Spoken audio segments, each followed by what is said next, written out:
In the senior youth, hang on one second, Leah. I got some rules to explain so nobody gets confused. In the senior youth, it is a progressive 2-round situation, okay?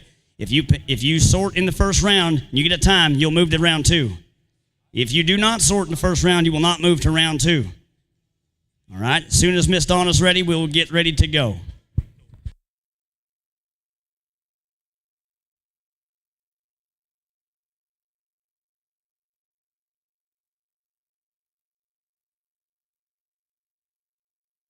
It is 3 goes, okay? There is 3 rounds in the youth, but today we're running rounds 1 and 2. Let's clear that up a little bit. There is 3 rounds. Today we're running rounds 1 and 2, okay?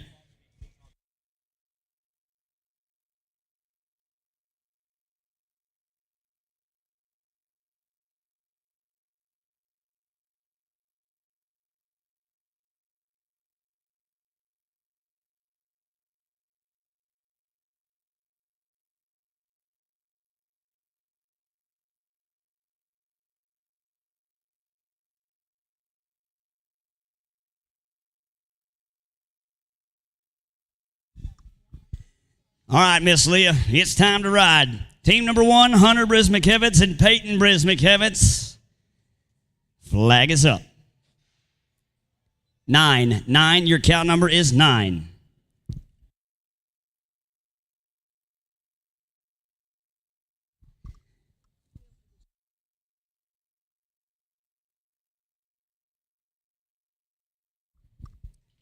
In pen 1, on deck, Team 3, Clay Hunter, Tessa Rennie. In the hole, Team 5, Avery Shelton, Eduardo Andreas Leal. In pen 2, Ray Ecto, Tanner Chapelier. You lead us off. On deck will be team number 4, Caden Deason, Brooke Mitchell. In the hole, Team 6, Aubrey Sajoni, Chase Hunter.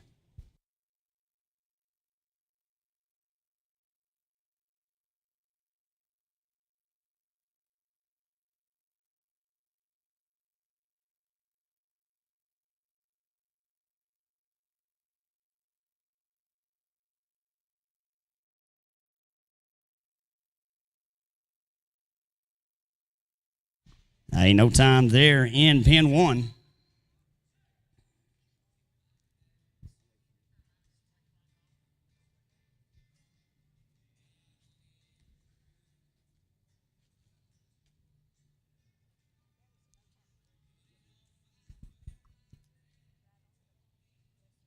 Ray and Tanner. Cadler ready. 5. Your cattle number is 5.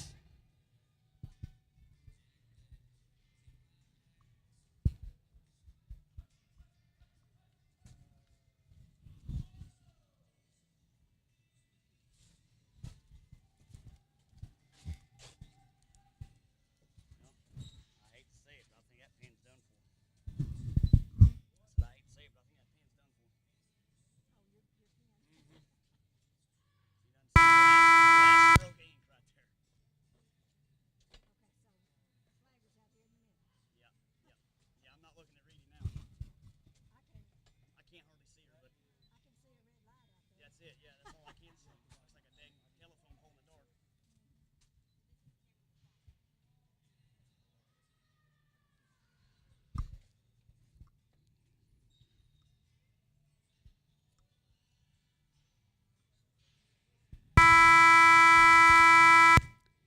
5190 on 6, 5190 on 6.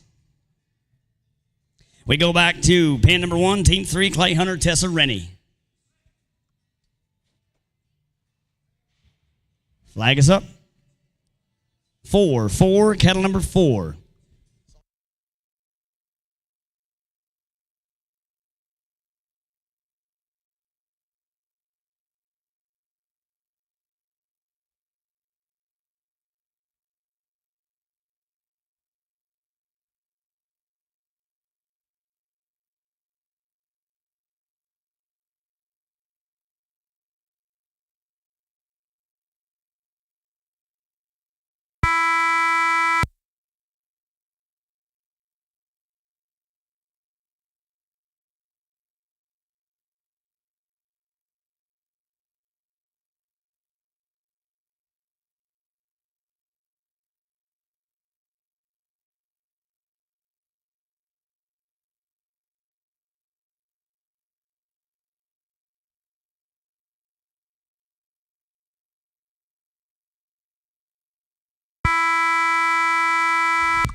59-83 on 6. 59-83 on 6.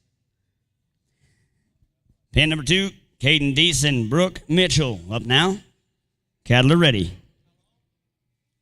0. Cattle number 0. In pin 1, we'll see Team 5, Avery Shelton, Eduardo Andreas Leal. On deck, Team 7, Tucker Field, Hunter Brismikevitz. In the hole, Team 9, Charisma Lindsay and Tessa Rennie. On deck in pin 2, Aubrey Sajoni, Chase Hunter. In the hole, Team 8, Addison Bryan, Ray Ecto.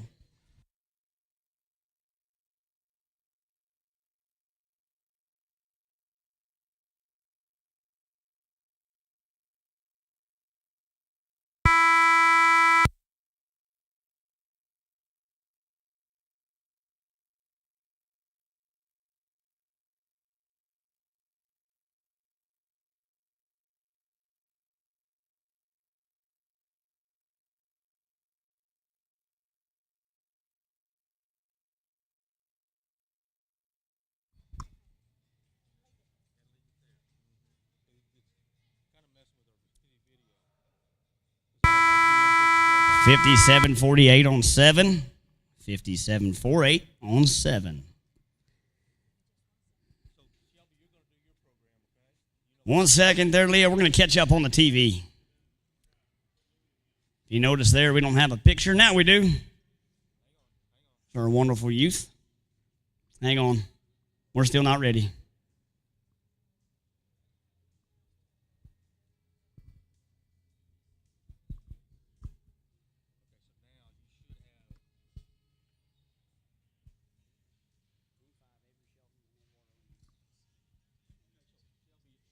Team 5, Avery Shelton, Eduardo Andreas Leal. You're up now.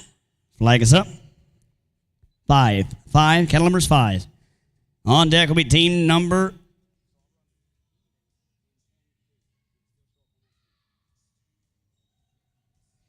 On deck in pen number 1 will be team number 7. Tucker Field, Hunter Brismikevitz. In the hole, team 9, Charisma Lindsay, Tessa Rennie.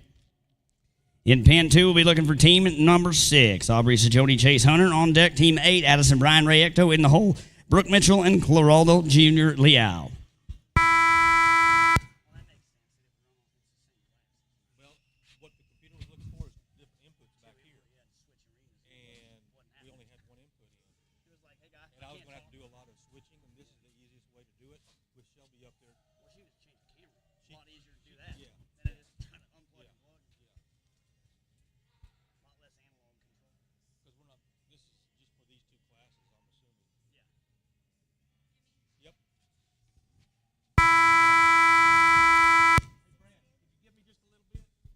$51.66 on 6.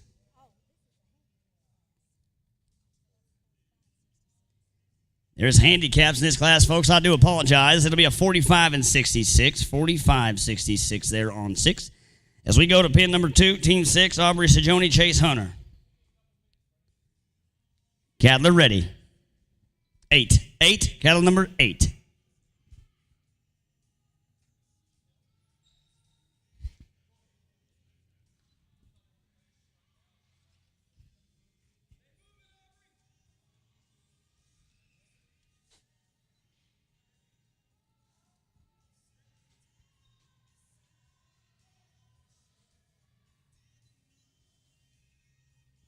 Ain't no time there for the team, and no time as some trash gets by. As we go back to pin number 1, team 7, Tucker Field, Hunter Brismikevitz. You're up on deck now, team number 9. Charisma Lindsay, Tessa Rennie.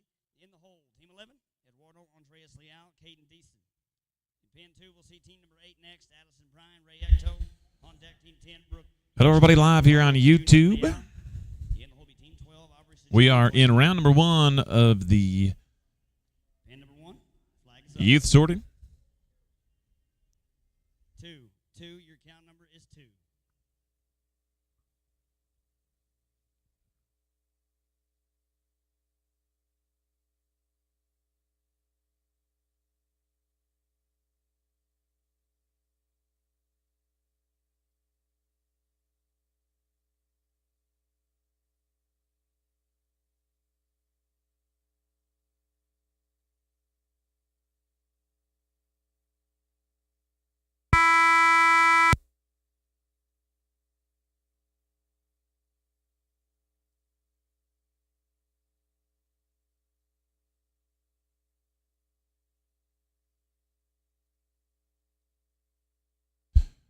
We're in the booth right now with 13-time world champion Louis Sajoni and Randy Hale, Hall of Famer here at the USTPA, Hickman, California.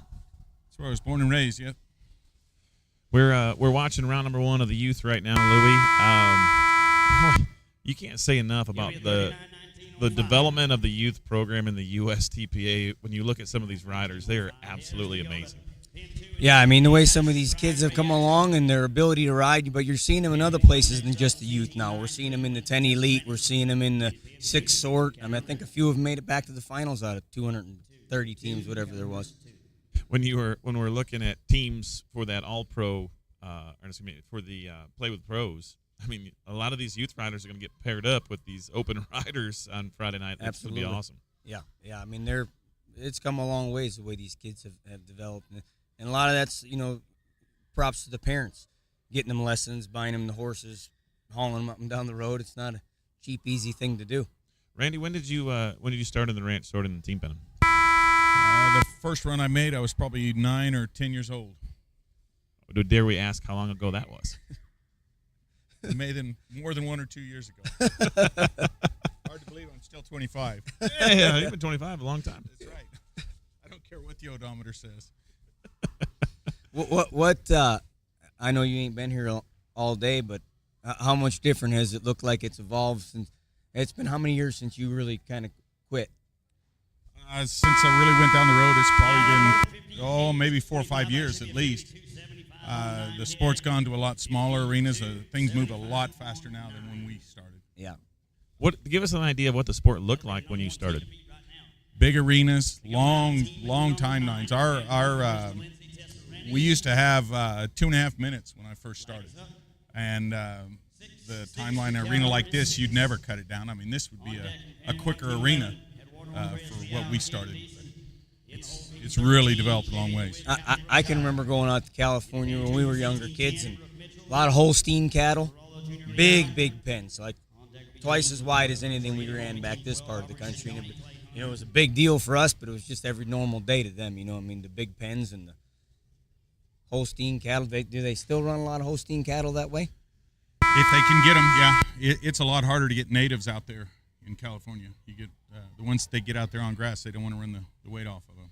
What's the horsepower look like today compared to back when you were going a lot? I don't think you see many jumping horses or grade horses off the ranch in the arena anymore. Yeah. It's really jumped up a bunch. What was the old sorrel horse's name that you rode at the flaxen mane and tail Blaze face? His name was Dalatari. His daddy was Dallas by 6, and his mom was Brigatari. That was one of the better horses back in the day for sure. And now today, what are you doing? What's your life look like now? I'm still running the dairy, the ranch that we have, or that we run for another family, and farming, and just became a grandpa about not quite 2 months ago. Congratulations. At the age of 25. At the age of 25, wow. Exactly. You had kids. That's right. You had kids early in life. Yeah.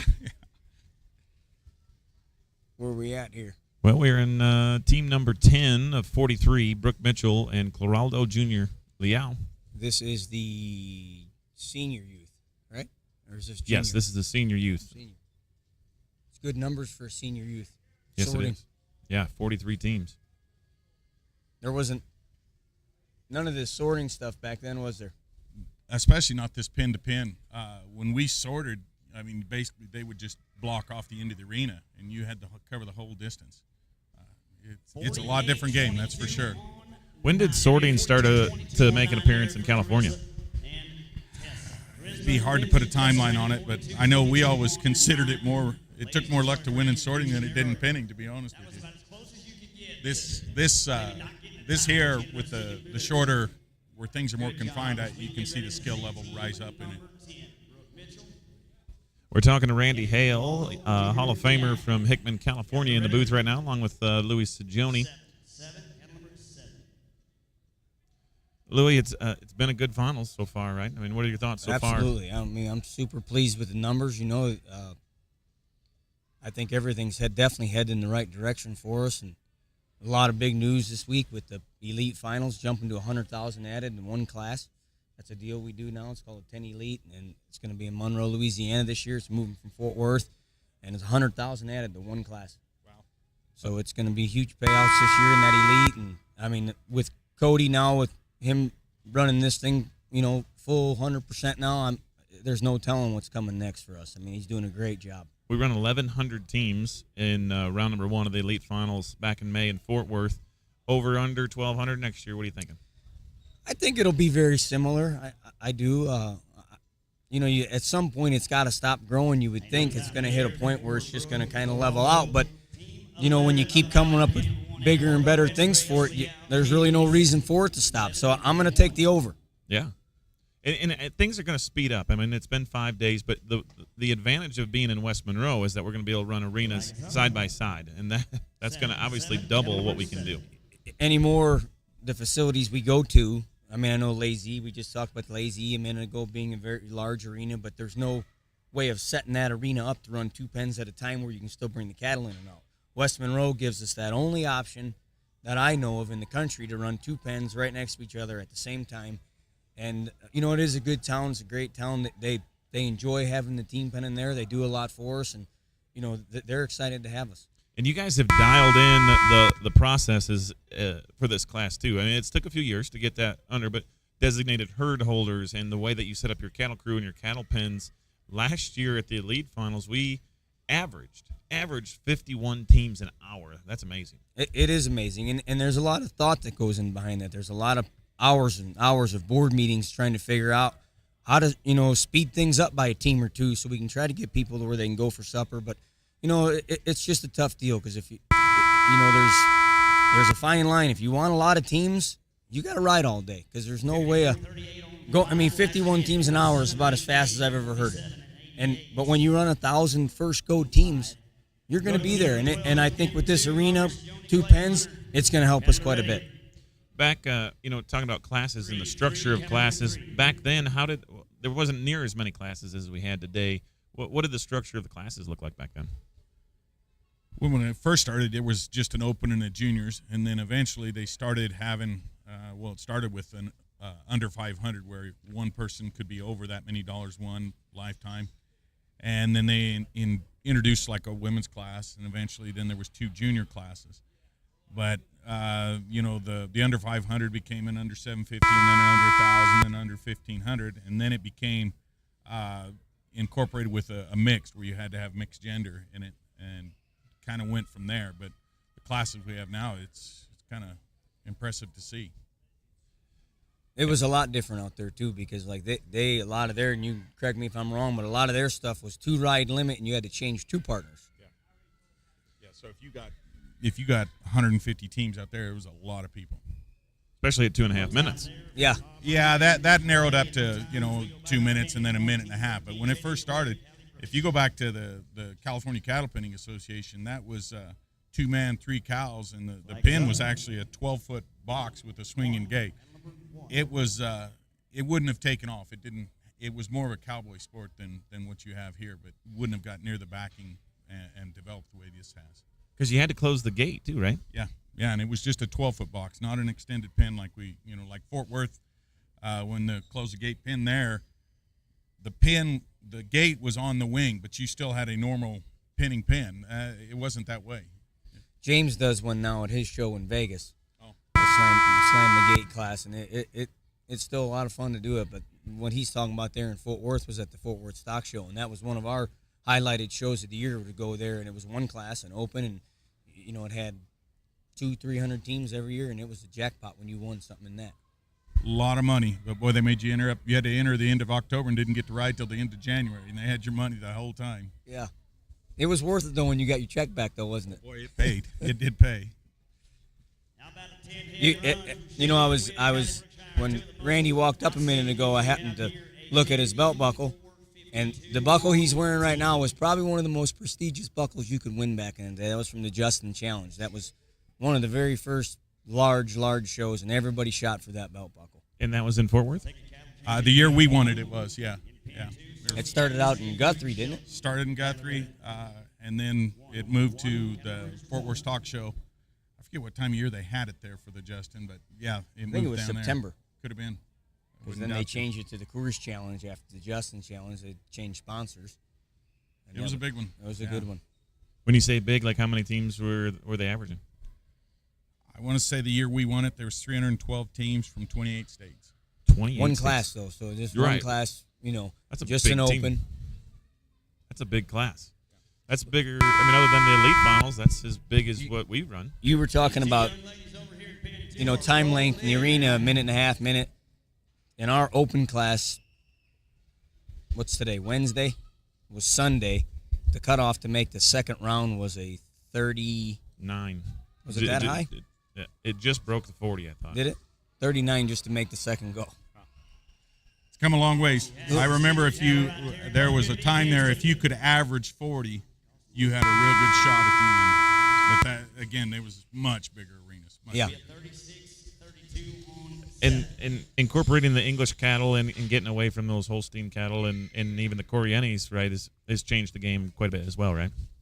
Yeah, we used to, when we'd go down in Imperial Valley in Southern California, we used to run on a lot of the crossbred Bramer cattle, a lot of them straight over from Mexico. But, yeah, in those big arenas, you get those cattle, they'd get hot and they could get a pretty good run at you. That would change the game tremendously, wouldn't it? If you knew if you fell off that you were probably going to get hooked. You figured out real quick if you were a cowboy or not.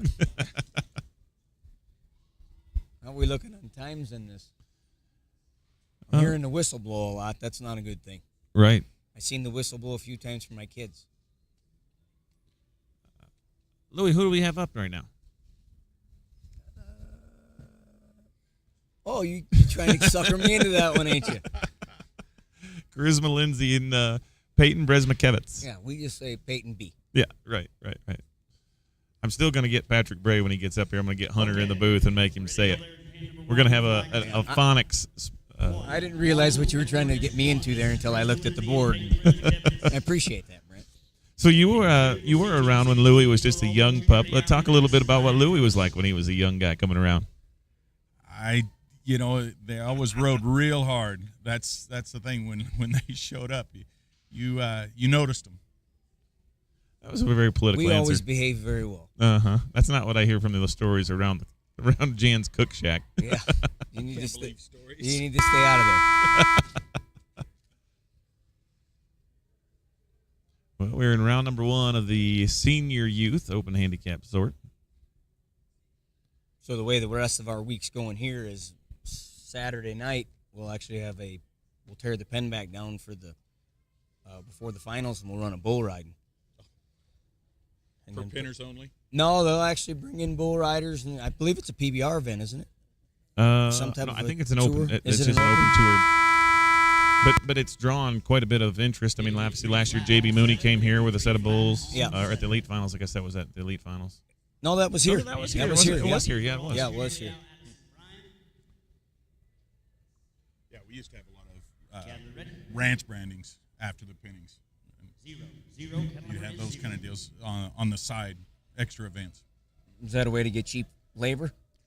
No, no, they were competition. Oh, brandings. okay. Whoop, someone's getting maybe bucked off.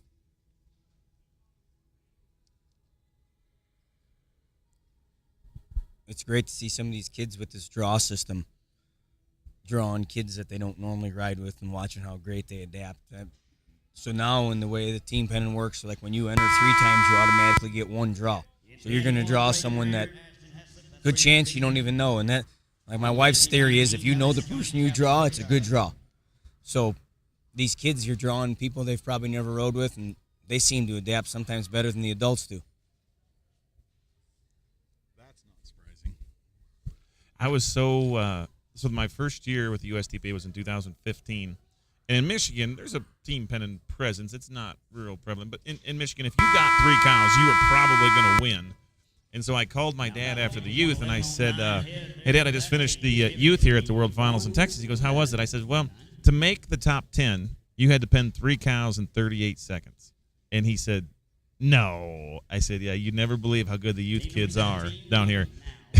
That would have won. 10th place in the youth would have beat everybody, even the better riders in Michigan at that time. And now that's changed, because now you look at their 2 world champions this year from the state of Michigan. That's right. And they're not done yet. No. Well, I mean, one of them's only 19 years old. So, Nicole Pitch. They put some miles on this year, and they've had a very good year. Yeah. There's that's James Greer's little boy and the little buckskin over there. I believe that's his second oldest. He got about 14 of them, so I don't know every one of them, but I think that's the second oldest. And he's a little rider too. It always amazes me how fast as these kids are going, and your kids too. I mean, they're almost like they got Velcro in there. They can come out of that saddle 4 or 5 inches. You think, and then all of a sudden, boom, they're right back on, and they never missed a lick. And there's just, I mean, most of these kids are just such natural athletes, and it's just so great to see them. And like I said, most of these parents are doing a great job making sure they're on good horses. But I mean, I can't remember for sure how old this little guy is, but look at him just spin them things out of there. I mean, he just keeps going. He just keeps sending them to the gate. But, and he's got parents like James and Remy. James fools with cattle every day. And from what I have heard, this one's attached to their hip, and he's ranching with them every day. We've got a sorting stick in his hand, and that makes a difference when they're that age and they can read a cow, and then you mix that with being able to ride a horse the way they do. They don't take long before they're pretty tough. Here's your. What you just said there is a lot of people miss. You said a sorting stick, so that means he's on foot. Yeah. If you really want to learn how to read cattle, you got to get on the ground, because you can make a mistake on a horse and just run that horse to death. If you got to run and make up for your mistake, pretty soon you learn not to make that mistake. I can remember as a kid when my dad would give lessons on Wednesday nights at our local barn there. He always made them start out on foot. And them people would get to huffing, and they'd figure them angles out quick. Nowadays, if you were to try that, they look at you funny. I'm not getting off this horse. Paid extra for it. Here, I got a kid in each pen. I was going to say, you got one in each pen, don't you? So this is Aubrey. This is your youngest daughter, right? Yeah, my youngest daughter, Wow, Reyes Shadow was riding good this weekend. That Charolais coming. 51-29 on 8. She ain't quitting. 9 on 8 head. 51-29 on 8. Team number 19, Callie Sigoni, Callie Brookshire, in pen number 1. We're going to come to making teams up over the last course of a month or two. 7, cattle number 7. They cared more about these teams they put together in the youth than they did in any of the upper classes. Right. This youth just means a lot to these kids. They get to ride with their friends. They practice with them all year, and it just really means something. Ain't no time there, no time for Team 19. She'll be disappointed about that. I'm sure she was excited with that run. That with was Kelly. one of her favorite runs right there, and they've had a good year together. They've won a lot, but it happens. You can't win every time, unfortunately. And That's technically not a rule. It's not a rule. It's not a rule, but it's hard to teach them that too. But they when they load up, they expect they're going to win every time. they look. I'll say this about your kids: even if they have a bad run, they come out and they almost look unfazed these days. Though I mean, I'm sure it bothers them deep down, but they've done a good job of what my wife would call emotion regulation. Yeah, They didn't get that from you. they just know to keep entering. You'll get another one. Right. It only took me like 25 years to learn that. They've who's- adapted quicker. Who's more competitive, you or Nikki? That's pretty tough, but probably me. Yeah. Yeah, I'm just kind of one of those that's competitive no matter what we're doing. If we're walking down an aisle with grocery carts, I'm going to get ahead of you. 6, cattle number 6. And my girls are that way. My Callie's, she can't just have a friendly game of basketball. Ah. She has to win.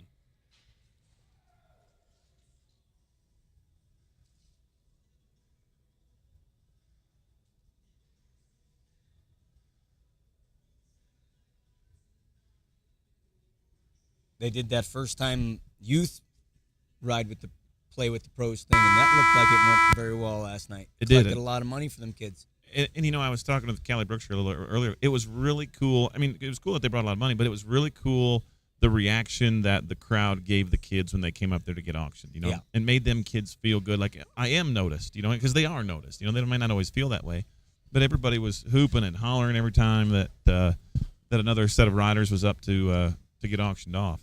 What they did last night, Randy, or anybody who didn't get to see it, is they took the top 10 senior youth, top 10 junior youth, and matched them up and put them up on stage, and anybody out in that crowd was able to purchase that team to ride. And the proceeds, 50% went into the pot, and 50% went to the youth scholarship program. Yep. I think they got 36,000 is what they raised last night. So there's 18,000 in the pot. That's a good deal. I mean, we were thinking that when we did it, that the teams would bring a couple $100 and everybody have a chance to buy their kids. Team number 1 walked up and brought $2,200. You know, another thing that was kind of neat too is, you know, when they sold Callie Brookshire, I think she brought $1,200 or $1,300, and so when them teams started going up and up and up and up, them kids were starting to say, "Wow, you know, they're paying more for me than they're paying for the best youth rider in the world right now," which was cool for them. I thought, you know. I think it was my daughter, Aubrey, and Tessa from California. Yep. About 3 people wanted to buy that team, and I think they ran them to like 3,600. Yeah.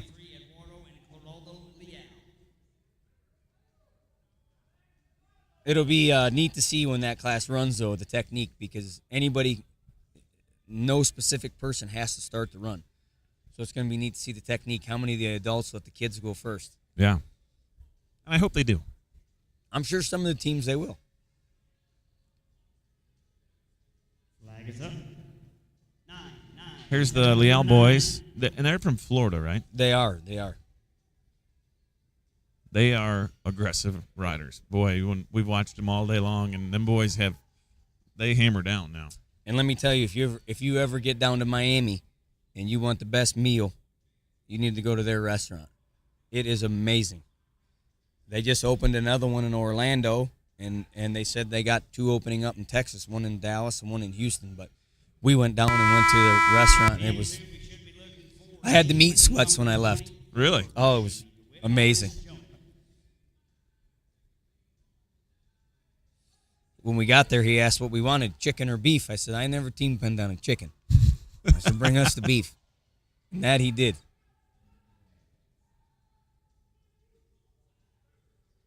Now, how many shows a year are they putting down there in Florida? Grady Fortner's doing, I believe, 3 or 4 this year between Florida and Georgia. So I think 3 or 4. And maybe they might be in with Liz McClendon a little bit, partnered on a few of them, but 3 or 4. I never saw the team count at that Georgia show, but I remember turning on Facebook at like 11:30 at night, and they were still going. Yeah, they ran. It was a limited scheduled show. They didn't run a lot of classes. And I think he ran pretty close to 1,000 teams, you know, with a limited schedule. Wow. It was a really good show. It was a nice facility, and that time of year it was nice to get down there into the warmer weather.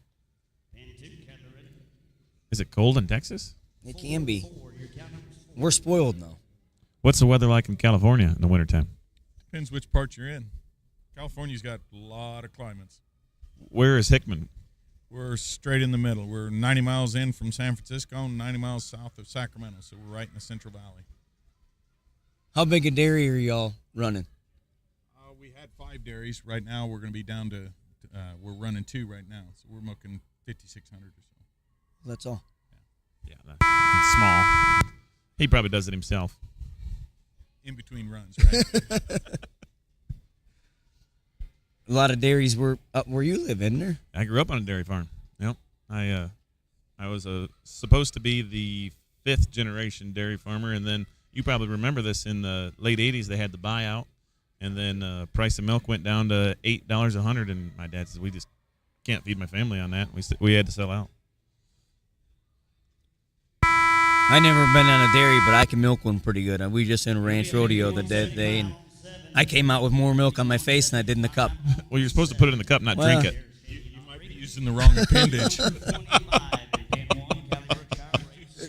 supposed to do this. Yeah. Flags up.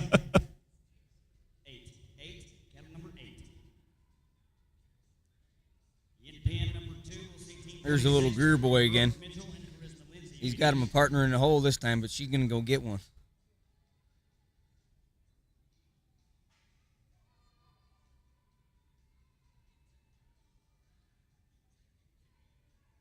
Almost like that horse knows numbers, ain't it? And this takes care of him. I mean, you just watch that. That's actually Michelle's Cheeks horse. Oh, is it? Yeah. I'm not sure she rides it anymore. I think he maybe just kept it. A horse like that is just made of solid gold, isn't it? Yeah, it's hard to put a price on him. No time there for Callie and Brady. You can see he looks over at Dad to get his couple minutes of coaching there. Brooke Mitchell and Charisma Lindsay. On deck will be team 28, Ashton Hayslip and Addison Bryant. In pen 1, we have team 27, Tanner Sheffield, Sophie Evans. Two teams away here. We don't have to do much by paper anymore. Now we have apps on our phones to give us all the information before our runs. Tells us what's coming back and when your rides are. You get a text message tells you you're up in 2 teams. And And preparing to come down here and remembering different things, I remember my dad, and there was a big hullabaloo about him keeping track of numbers, that he was cheating. yeah, Nowadays, you wouldn't even think about going in there and not knowing your number. and everybody here's probably got a counter strapped to their side. What year was it your dad started penning? It would have been about the same time, yeah. 79, right in there. So you all probably did a lot back then with Willie. No, we met them later on. We were up in Northern California. They were down Southern California. I ran across them when we started going to the world shows. They used to have what was considered the World Finals, even though it wasn't an association event at San Ynez. And that's the first time we started kind of running across their paths. Who were some of the wolves back then in that era? When I started, or I know I'm only 25, but there was a lot of different groups. When you first started, that would have been, well, when we were really running, you had Baxi and Davis, that group kind of from that Paso area. You had Steve and Willie, and they would have been riding with Boog back then. Well, they started with Spike down Southern California, and then up where we were at, you had Lewis and the Leslie boys. We were with Marcus then, Marcus Cox. I'm trying to think who the other. What about when you guys would come back this way? Who were some of the names you guys would talk about on the way out? Like you knew it was going to be your competition. When we first started coming back, Yeah. when we first started coming back, we didn't really know many people. Yeah. We kind of showed up and stayed to ourselves and let the chips fall. But, I had just, you had groups show up.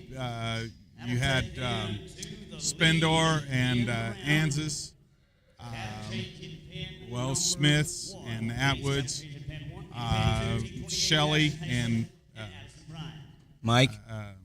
yeah, Probably Shelley and David Mike Hall. and David Hall. Ready? Oh, and from Greeley, Colorado, Hills, Jody. that group. It's funny you hear most of these names he's saying are Hall of Famers. And it's a shame the youth wouldn't know, who some of these guys were because they were amazing.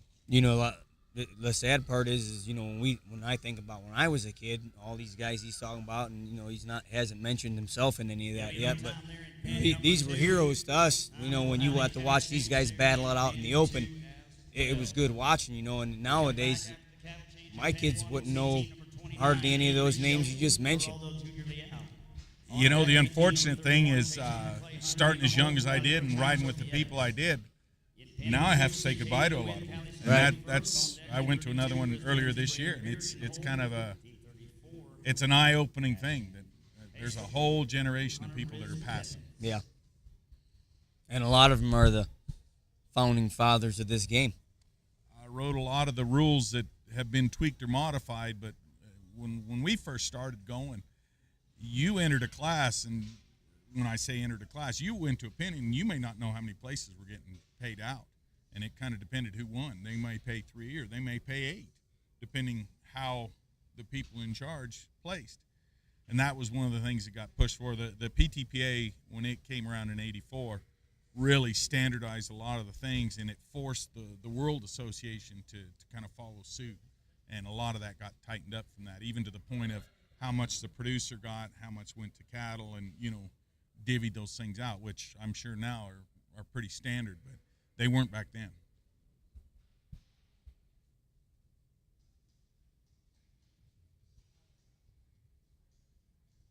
Yeah, the evolution of this sport is something to be seen. I mean, it's come a long ways in a fairly short amount of time. I mean, really, this is a 50-year-old sport. It's not, like some of them other sports. Rodeo started in the early 1900s. It took them 120 years to get to where it is now.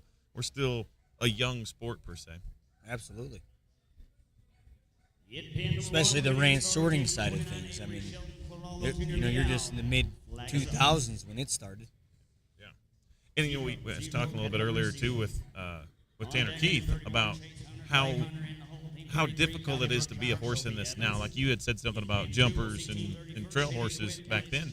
But now you have to have a horse that can cut somewhat. It doesn't have to be a great cutter, but it's got to be able to cut. It's got to be a little bit of a rein cow horse because you got to be able to move around there.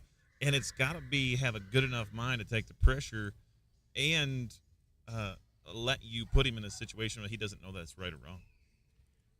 Yeah, a good team pinning horse probably has to have more skills and higher mental stability than any other sport. It's not go down, turn left. It's not go down and work this cow. They've got to be able to lock up and unlock just like that when you put them on something, and they may be going this way with one, and you see something going the other way, and they got to drop a foot and turn around. Turn the wrong way on a cow because you got something else over here, and it takes a lot for a really good horse to handle that.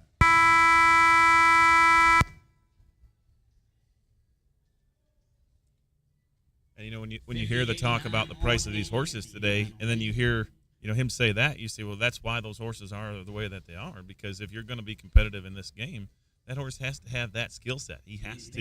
It's not just breeding, right? Well, and even the simple fact of some of the ability of some of the riders that are climbing on these horses. Every one of these horses are not getting rode by a pro. So then the horse has to be able to handle what that rider puts him through.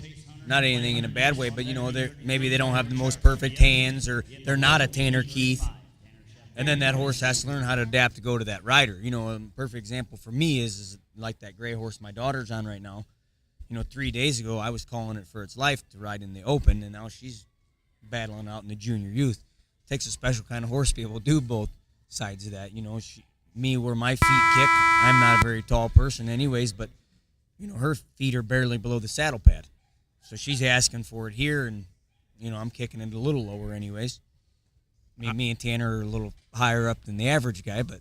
Cody Wood and I were watching Equus TV a little while ago. We're live on Equus television right now. And I always thought that your ad was probably one of the best ads where you said we don't sell great horses, we match riders with horses. And that's important, and that's what makes you a successful... Absolutely. There's an old saying with horses, there's a butt for every seat. And that is so true because, just because a horse don't fit for me, it might fit for you. And that's, I think, where people have gotten a lot better is trying to find one that fits them more than just going to buy a horse. And it depends what they're doing during the week. When we were going, we were still working on the ranch, so they'd come home and they'd go out and they'd get to go do something else where they could let it go.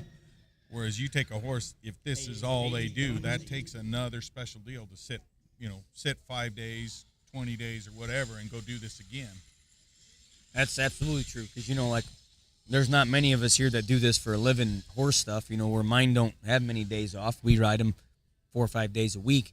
But there's a lot of people here who have 9-to-5 jobs, and when they go home, they turn Fluffy out in the pasture, and it's outside for 5 days until the next team pen. So it's a little different. We have a few that wouldn't fit in that program. They have to be rode during the week, or they might give you a few surprises on Saturday. Seemed like I always had those kind of horses that would the sorrel horse was a little snappy if he was left off a few days, wasn't he? He was always that way. But he looked worse than he was easy to ride. The mare was she'd hurt you. What was the old story back in the day about, wasn't it one of your horses someone cut the tail off of? That was him. They got him in Vegas, and the way he acted, they must have eared him down, but they cut his mane and tail off. His mane never did come back the way it was. You never figured out who it was? I've got a pretty strong inclination, but not enough to do what I promised for him. Yeah. Everybody always heard. I mean, we always heard about it. No one ever knew the story about it, but we heard that you just come into the stall one day and the mane and tail was laying there. They even took it. They didn't even leave it. I was called at the hotel and told about it, and he was always kind of a real proud horse. And I went, and when I got there and whistled for him, he wouldn't even stick his head out of the stall. He was pretty embarrassed. You rode that horse in a kind of a side pole, didn't you? A little snaffle. Yeah. Yeah, he had been a snaffle bit horse. I'd ride him in just that little lead line deal, but when you pinned, I'd have to put draw reins on him, and if you wanted to go cut, you took the draw reins off. He knew the difference. And what was the funniest thing is you had to wear spurs. You never needed them. But if you knew they weren't there, you'd be thumping on a dead side. You know, there probably wasn't a constant average of the quality of horses then as there is now, but the really good ones like that horse stuck out pretty good back then. You know, I mean, there was, you always knew Bobby Atwood was going to be mounted on a really good horse, but when a really good one stuck out, a really good horse today, there's a lot of them down there, but then they stuck out pretty good, and that horse of his was definitely one of them. Butch Ann's had a really good horse. That big black mare was something special, too. And Steve and Willie were always on good horses. Yeah, Monty, when he had Monty was a heck of a horse. Ronnie that Steve had, I think Steve was the only person that could have rode that horse, but Ronnie. But Dwayne Baxley had a couple really good ones, too. It's crazy, a lot of those names you talk about. Some of them obviously ain't with us anymore, but you'd be surprised on how many of them still watch stuff like this. I mean, we get a lot of comments and emails about how many of them are still watching all of our stuff and keeping up with it every day. Yeah. There's a 10-header. Hey, look at this. That's a 10-head run right there. You bet. 51-43 on. I guess you wouldn't expect much less from a team like that. Yeah. Sophie Evans, and Callie's an open rider, but Sophie Evans is on her way to being an open rider. Yes, she is.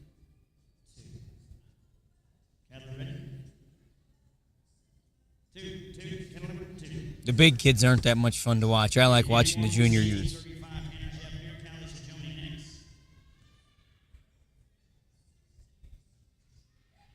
They're less fun. We're not going to call them that much fun. No. Well, they're good already. I like watching them kids that are learning how to get there.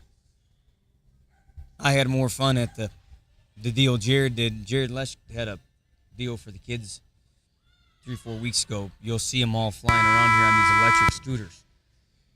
And he popped off at one of the shows and said, any kid who comes and rides, get one of them scooters. Well, he had to buy about 50-something of them scooters. I don't think he was quite expecting what he got, but some of the kids you seen show up to that thing, my son was one of them. He don't ride. He had his horse ready. He was going to ride at that show. And Cooper West, Paul Morgan's little boy, he was there and ready to roll. I mean, I like watching those little kids. I think Patrick Bray said it looked like Sturgis at the JL Arena. It did. There was nowhere to tie a horse up at that show. There was a bike park there.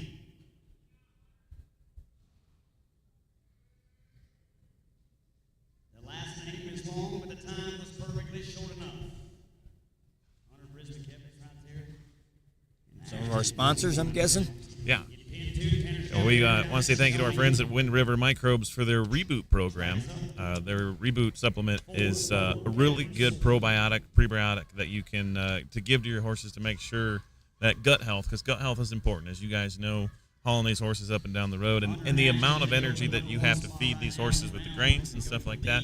So it's a great supplement to make sure that gut biome stays good. So Wind River Microbes. Check out their Reboot supplement. It's really important when you're somewhere for a week. They got to eat and they got to drink. And it's in maybe different water, right? I mean, you run across different waters for different horses. They don't necessarily like that. And, of course, our friends at Elite Equine rose hip supplement. It's a great joint supplement. You know, turning left, like you said, putting a leg down in the ground when you're going 20 miles an hour, that could be hard on the joints. And so our friends at Elite Equine have got a really great Comes another 10-header. My daughter's going to be happy now. That team right there was our junior youth champions last year. And Tanner Chapelier, Dustin Johnson's kind of took him under his wing, right? Done a great job with him. And there again, to go back to the parents, Tanner's dad, I believe they live like an hour and a half from Dustin. I think he drives him up there twice a week to ride with Dustin. And you can see it. You know, he's definitely, Dustin's one of or the best in the sport, and he's put a lot of time in with Tanner, and it's definitely showing. I'm pretty sure they were talking about Tanner when they asked him if he wanted to play sports, and he said, "No, sir, I ride horses."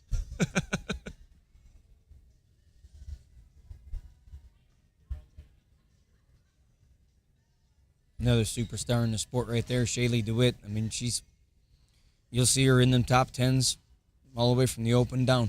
And Mike DeWitt will be in the Hall of Fame. It's not a Absolutely. question of if, it'll be when they put him in. Absolutely. And you know, from my age, where I grew up, you know, those were the guys we rode against weekend, you know, so those are some of my heroes when I was a kid. You know, Mike we were talking about that the other day, 32 years he's known me. That put me at 7, 8 years old, you know, so that was... Yeah, sure. Oh, I'm 25, too. Never forget it. Yeah.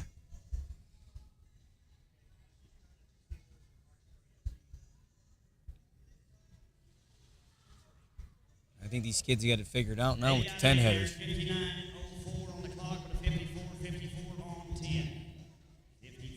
Is the Hall of Fame thing live tonight? We're going to try to get it live. We had a little trouble with the internet last night. I really wanted to put that Play with the Pros auction on there.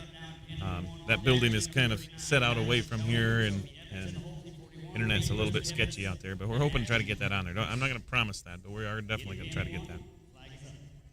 And that's been a great addition to the U.S. I mean, USTPA headed this deal, right? They said, listen, if this is going to grow even more than it already is, we need to get this out. And with great partners like Equus Television and what we've done with Facebook, and now our ongoing relationship with Cowboy Channel, this thing, I was talking with Cody Wood last night or 2 nights ago, and he said that the hits that we're watching this have almost doubled now. So, I mean, you know, and what we've always said, the difference between us and what's make cutting great, right, is the sponsor dollars. And when you're talking to sponsors, they want to know, they want to see how many people are watching. And this thing is growing, and sponsors are going to take a look at this and say, okay. And you can only see the prizes getting bigger and bigger going here forward. Absolutely. I mean, you look at a lot of them horse, different disciplines, and most of them associations are only as good as your sponsors. And that's why for me, we always push it a lot. We try to support our sponsors, go through them for the stuff you need that they can offer us. So, I mean, it's an important thing because, we end up with the benefits out of it. And I think the way that Cody's going with everything, there ain't no telling what's next. It's what we can offer them before they offer what they can offer us. And absolutely. Cody and everybody on the executive board have said we need to be able to offer these sponsors the, eyes on their profit. Well, and you look at some of our sponsors, like Todd Jay's, he's set up at every one of our shows. He's doing most of the saddle stuff for giveaways. And last night he sat in there, I think he bought a couple of them youth teams. And he don't ride, so he's just putting someone else on it. He bought them just to buy it, to contribute and be a part of it, and he enjoys that. So, I mean, that's a great thing. But, Todd is great for our sport. He's done a lot. I can remember in 2003 or 4 helping him come up that elevator here in this building. So he's been with us a long time.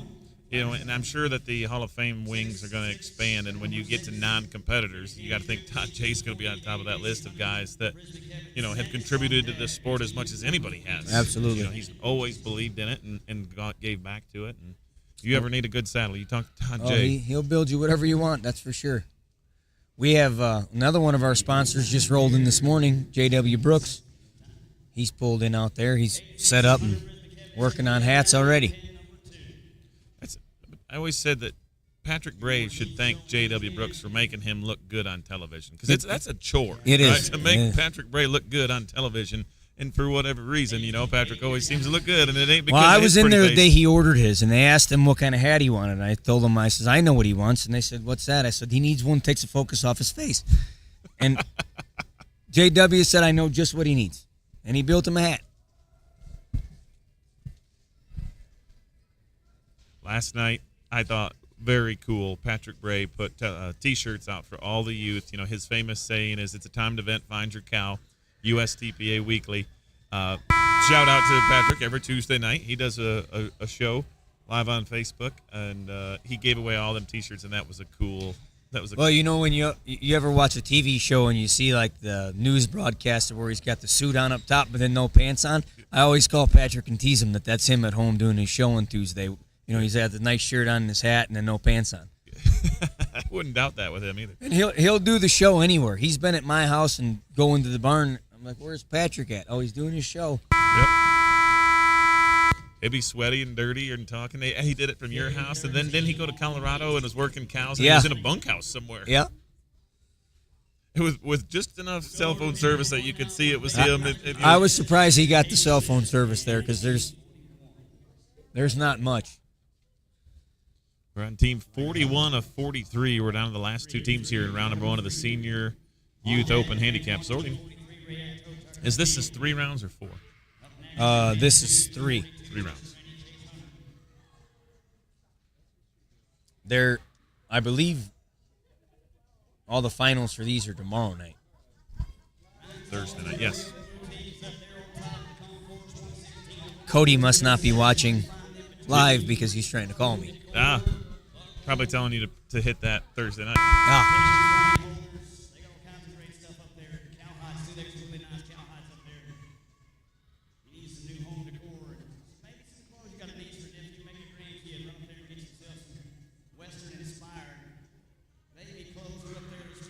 They must not have much sorting in Italy. I don't see any of the Italians sorting. Did they sort in the 6 any? Oh yeah, no, they were strong in the 6th. I think we have 6 or 8 riders here from Italy that flew over. They must be doing something though, because they understand angles and moving. I mean, riding horses is a culture there. I mean, yeah.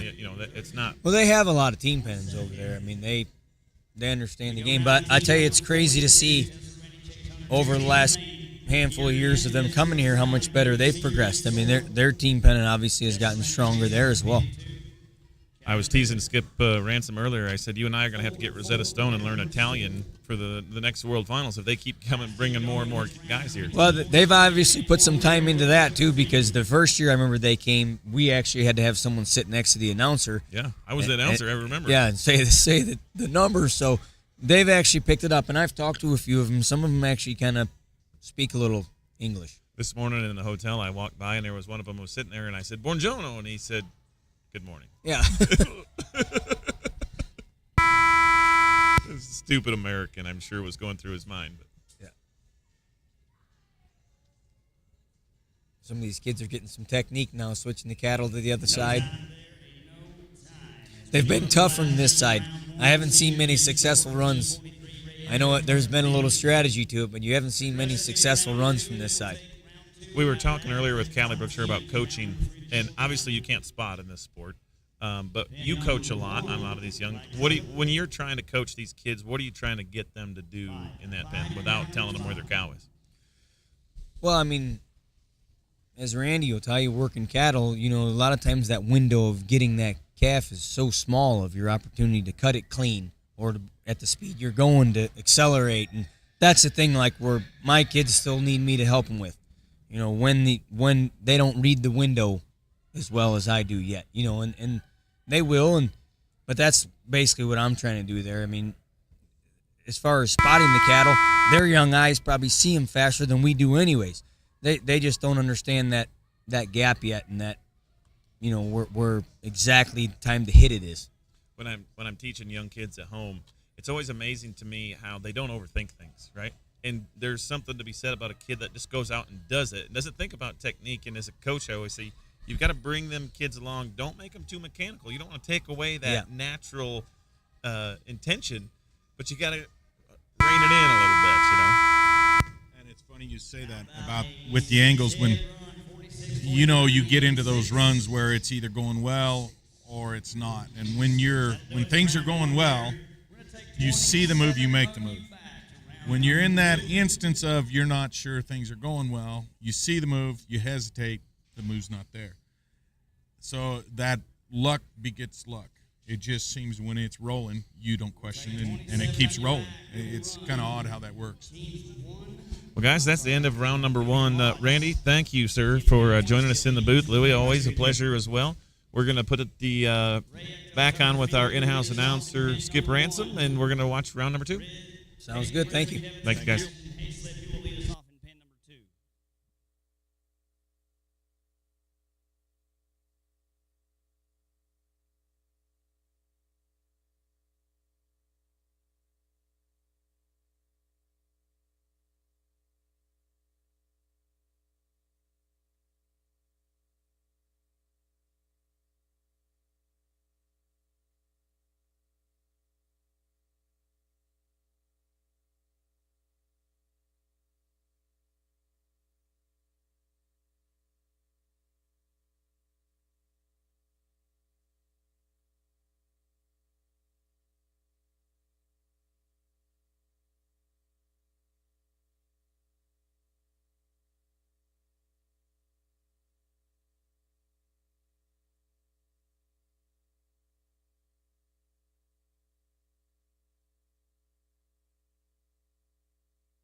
Ray Ecto Tucker Field, you will start in pen 1. In pen 2, Peyton Brismick-Evans, Ashton Hayslip. You will start us off there. On deck in pen 1, Caden Deegan and Hunter Brismick-Evans. On deck in pen 2 be team 4, Clay Hunter, Braden Greer. As soon as I get numbers down on paper, we can start.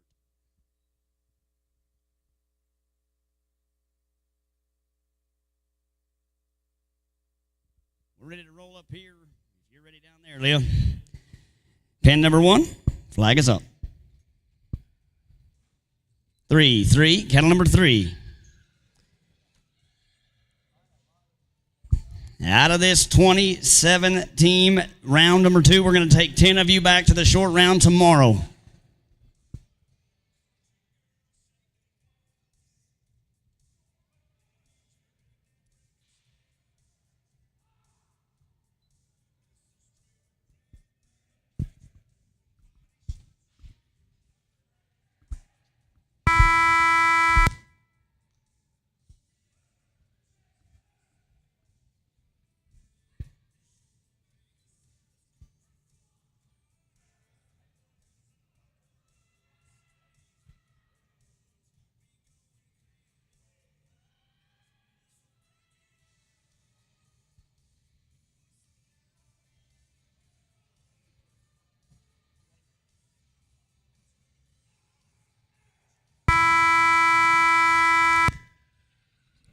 It'll be a 32-25 on 2. That'll give them a 78-74 on 8 head total there. We'll go to pin number 2 now for Peyton Brismick-Evans and Ashton Hayslip. Cattle are ready. Pin 2, cattle are ready. 1, cattle number 1. On deck in pin number 2 is going to be team number 4, Clay Hunter, Braden Greer. In the hole, team 6, Tanner Chapelier, Callie Sajoni. In pin 1, we'll see team 3 next, Caden Deason and Hunter Brismick-Evans. On deck over there will be team number 5, Shaylee DeWitt, Tessa Rennie. In the hole, team 7, Ashton Hayslip and Hunter Brismick-Evans. Hey, if you're done riding your horse for the day, it's a good opportunity to get over there and see Stacy Howard at PEMF. She's got a whole bunch of saddle pads over there as well. Bunch of good clothing from Cam's Ranch Jeans, Huey, Cinch, all kinds of stuff over there. Ranch dressing. No, I'm not talking about Hidden Valley.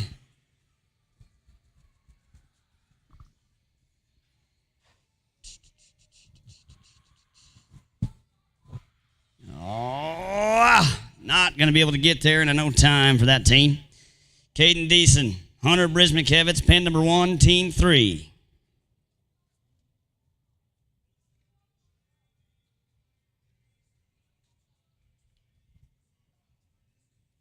Flag is up. 7, cattle number 7.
4701 on 6. 4701 on 6 head for that team. That'll give them a total time of 97-14 on 14. They'll go to the lead right there. Clay Hunter, Braden Greer, pin 2. Cattle are ready. 9. Kettle number 9. On deck in pin 2, Tanner Chapelier, Callie Sajoni in the whole team 8, Callie Brookshire, Sophie Evans. In pin 1 up next, Shaylee DeWitt, Tessa Rennie. On deck, team number 7. Ain't no time there in pin 2.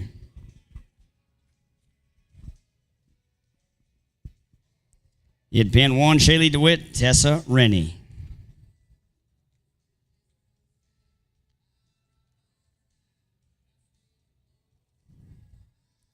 Flags up.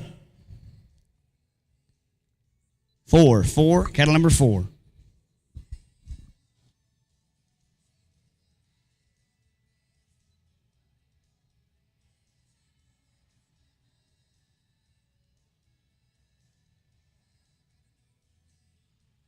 I know. It's getting late in the afternoon, you know what I mean?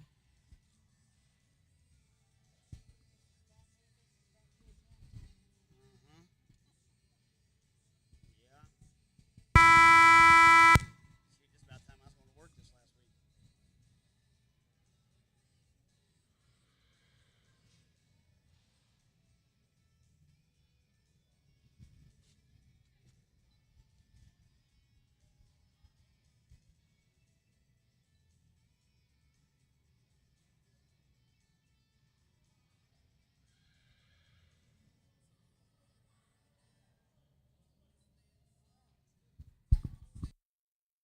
Hey, this will work. 53 and 90 on 10. That's a 20 head total for the young lady, Shaylee DeWitt, Tessa Rennie.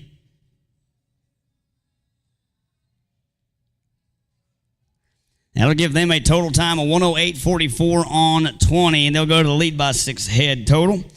We'll go back to pin number 2 now. Tanner Chapelier, Callie Sajoni, team number 6. Flag is up. 7, cattle number 7. On deck, team number 8, Callie Brookshire, Sophie Evans. In the whole team 10, Avery Shelton, Claraldo Jr., Leal. In pin 1, we'll see Ashton Hayslip and Hunter Brismikevitz next. On deck over there will be team number 9, Chase Hunter, Clay Hunter. In the whole team 11, Tanner Chapelier, Sophie Evans.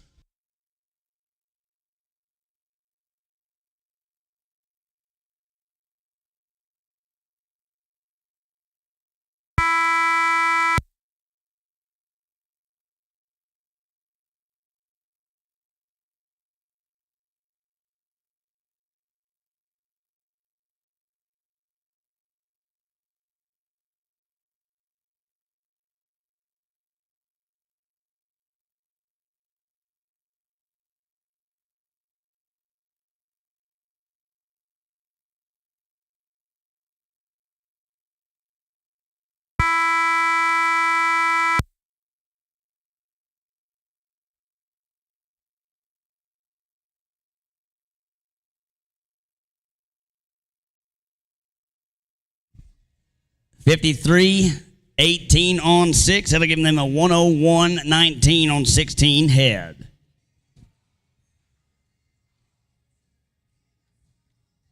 We go to team number 7 now. Aston Hayslip, Hunter Brismikevitz. Flag us up. 6. Your count number is 6.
That'll be a 7-head total there of 42.97. 42.97. That'll give them an 87.94 on 17.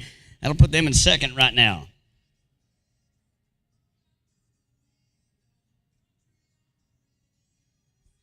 We'll go back to pin number 2. Team 8, Cali Brookshire Sophie Evans cattle are ready. 8. Cattle number is 8. On deck, Team 10, Avery Shelton, Colorado Junior Leal. In the hole, Team 12, Shaylee DeWitt, Aubrey Sajoni. In pin number 1, we'll see Chase Hunter, Clay Hunter next. On deck will be team number 11, Tanner Chaplier, Sophie Evans. In the hole, team number 13, Peyton Brismick-Hevitz and Caden Deason.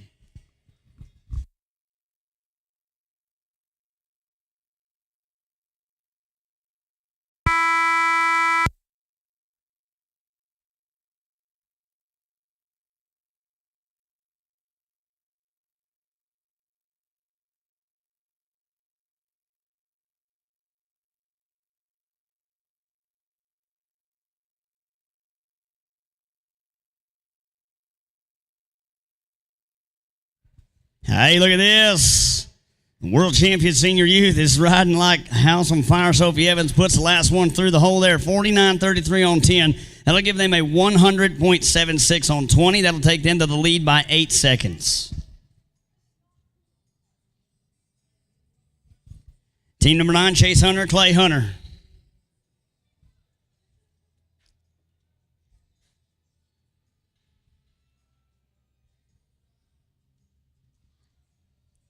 Flag is up. 5, cattle number 5.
That'll be a 53-12 on 5. 53-12 on 5. That'll give them a 14-head total of 107.46. 107.46 as we go to team number 10 in pin 2, Avery Shelton, Claraldo Jr. Leal. Cattle ready? Whoa. Easy. Cattle ready. 4, cattle number 4.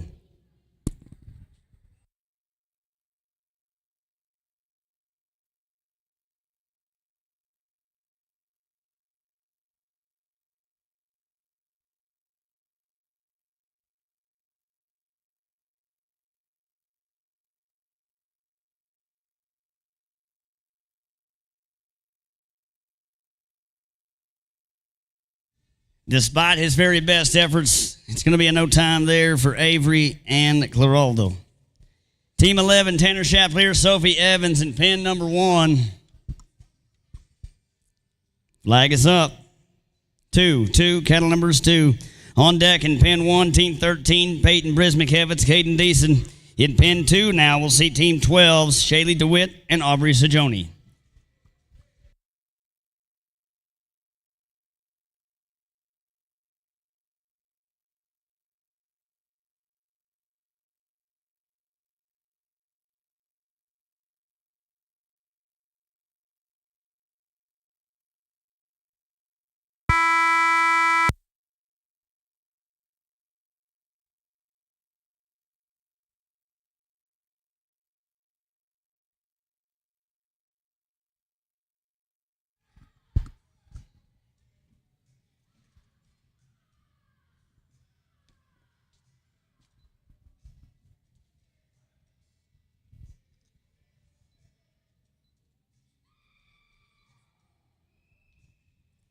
Be in no time there right at the very end, and no time for that team as they had a 45-17 on 10 coming in here, one of the fastest times on 10 head, if not the fastest. We go now to team number 12, Shaylee DeWitt, Aubrey Sajoni in pen number 2. Cadler ready. 3, cattle numbers 3. On deck, team 14, Aubrey Sajoni, Ray Ecto.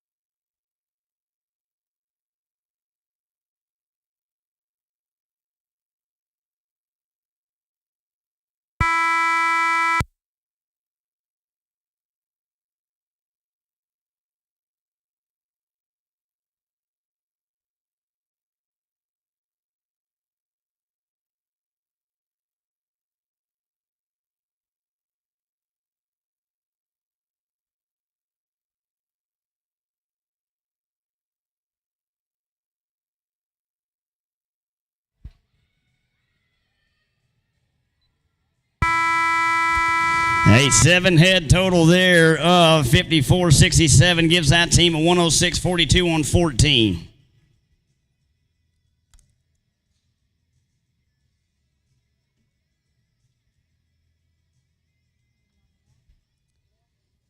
In pen number 1, team 13, Peyton Brismikevitz, Caden Deason. Flag is up. 0, cattle number 0. Be the last team to go here in pen 1 before cow change. In pen 2, we got one more to go over there as well before a cow change.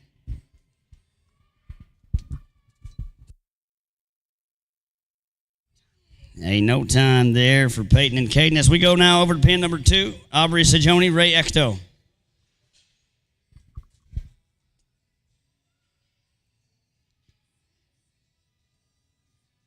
Cattle are ready. 2, cattle number is 2. When we come back from a cattle change in pen 1, we'll see Braden Greer and Ashton Hayslip first. Charisma Lindsay and Peyton Brismikevitz on deck. Shaylee DeWitt, Callie Brookshire in the hole.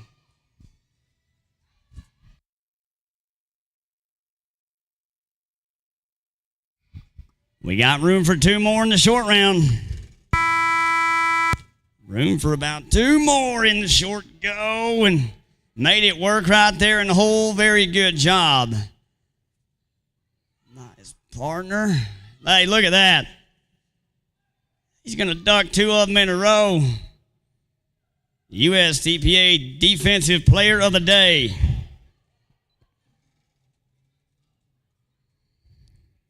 Yeah. Ray Ecto, the Venezuelan villain out there. Wow. 56-01 on 10. It'll be a 50-51 on 10 to end us out. 50-51 on 10. We'll have a cattle change in pen 2. In pen number 1, we're going to be coming back to watch Braden Greer, Ashton Hayslip. A 101-80 on 18 for Aubrey and Ray.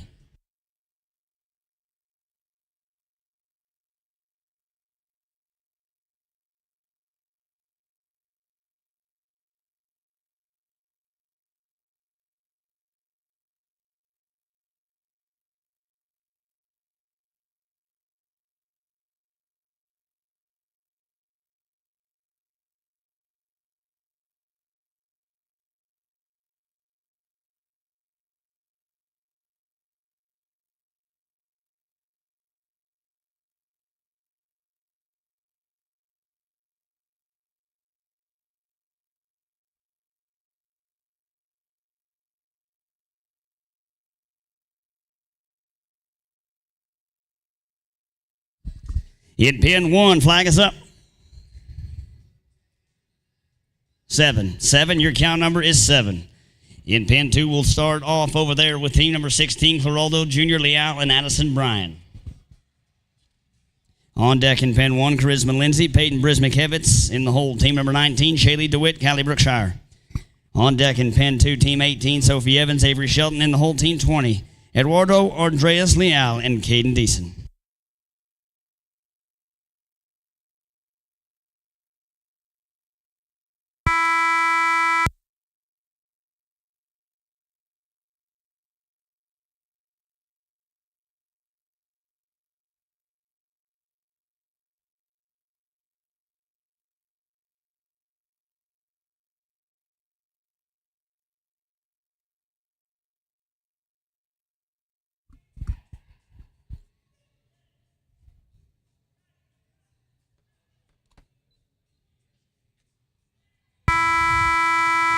That'll be a 5-head total there, 51-62 on 5. That'll give them a 103-69 on 12.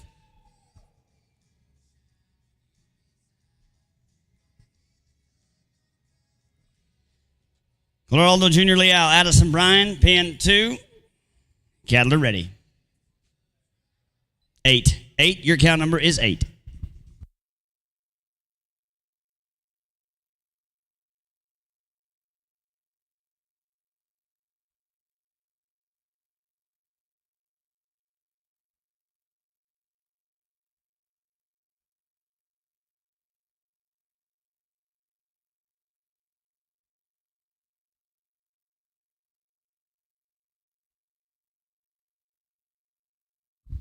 A no time there in pen 2, a no time as we get ready to see team number 17 out. Charisma Lindsay, Peyton Brismikevitz in pen number 1.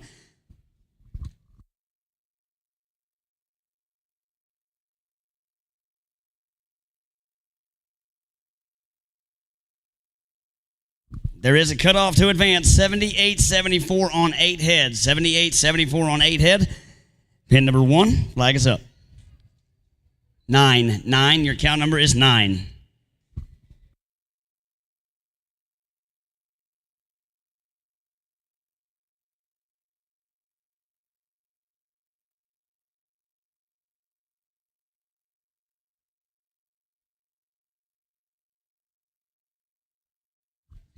There will be a draft here, kids. There will be a draft for your short round draw. So do not leave. If you're in the top 10, I will make sure I call your names, and please stick around so you can be in the draft. It'll happen in the arena, in the sorting arena, in pen number 1.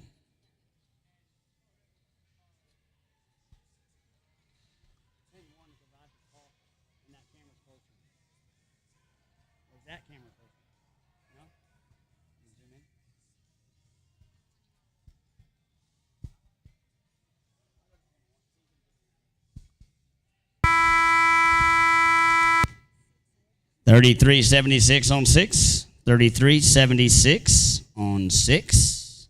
That'll give them a total time of $86.76 on 13. $86.76 on 13. That is going to move our cutoff about, whoa, that's going to make a big difference. 12 head. 103.69 on 12 is the new bubble to advance. That's going to shake things up quite a bit here going into this last section of riders. In pin number 2, team 18, Sophie Evans, Avery Shelton. Cattle are ready. 3. Cattle number is 3.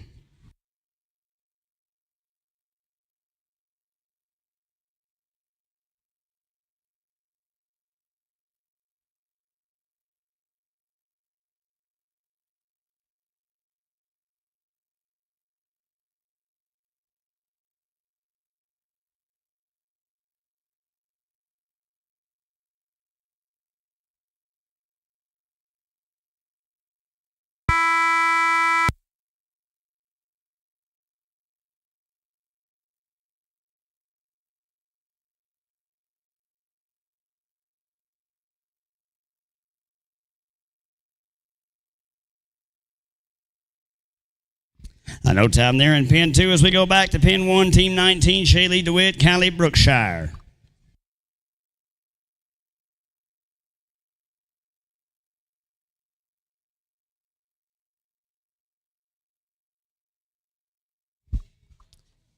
In pin number 1, flag is up. 2, your count number is 2.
It'll be a 57-37 on 7. That'll give that team a 111-89 on 17.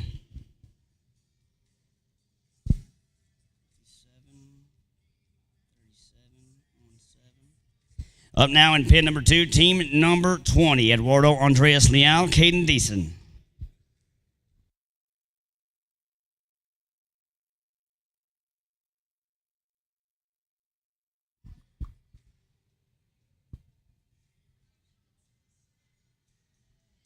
In pin number 2, cattle are ready.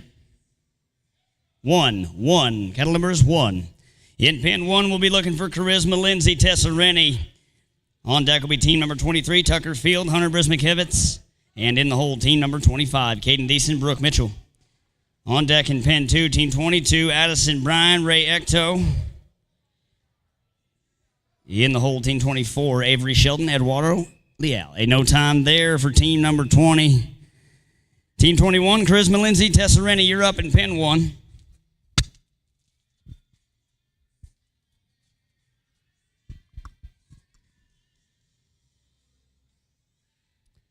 Flag is up. 6, your count number 6.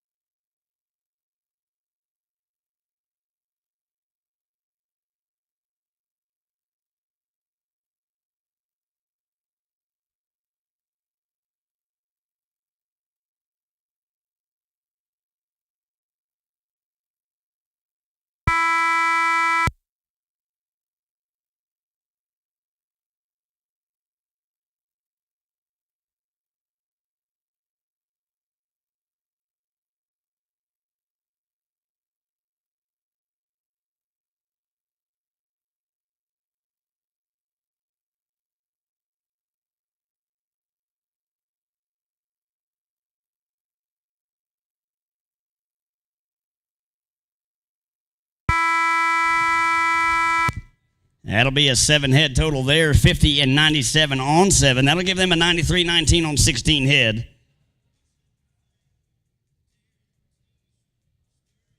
We go to team number 22, Addison Bryan, Ray Ecto in pen number 2. Cattle are ready. 9, cattle number 9. This team right here is a 52-75 on 9 in round 1. I'm sorry. That's their total.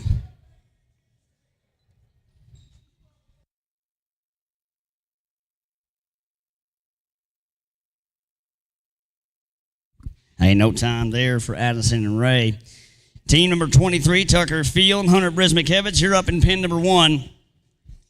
On deck in pin number 1, team 25, Caden Deason, Brooke Mitchell.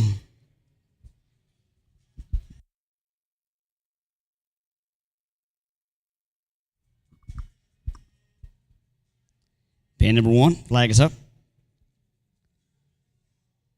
1.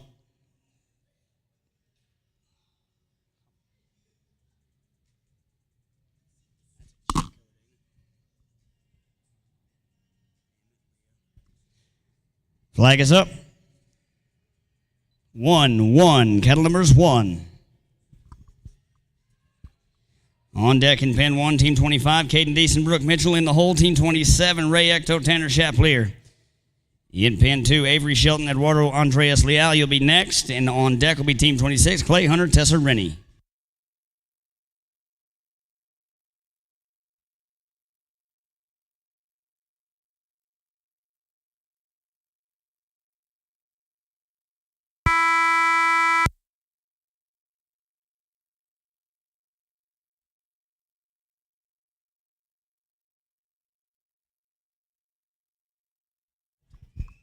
And no time there for Tucker and Hunter. Avery Shelton, Eduardo Andreas Leal, pin number 2, you're up.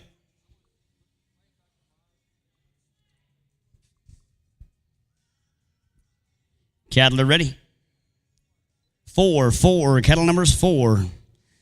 We got 2 teams left to go in each pin before we head to the junior youth. There is a draft. There will be a draft in the senior youth to find out who's going to the short round and in what order they will run.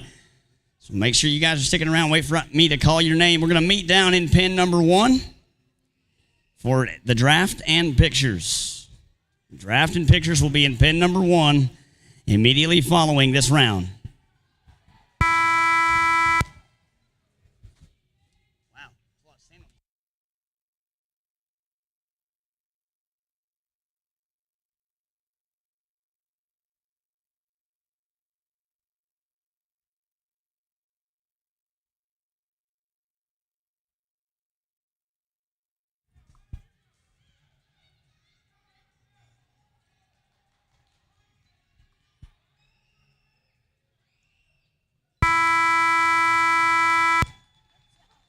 I don't know how. I have no idea how they squeaked that last count through there right at the buzzer, but it is a 59.95 on the clock.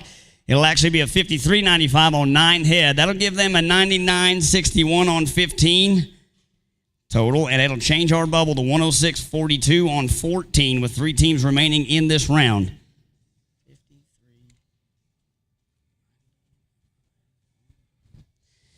Team 25, Caden Deason, Brooke Mitchell now in pen 1. Flag is up. 0. Kettle number is 0. On deck in pen 1, Team 27, Ray Ecto, Tanner Chaplier in the hole. Well, not in the hole. That'll do it. There's 2 teams left in pen 1 and pen 2. Last team to go over there is going to be Team 26, Clay Hunter, Tessa Rennie.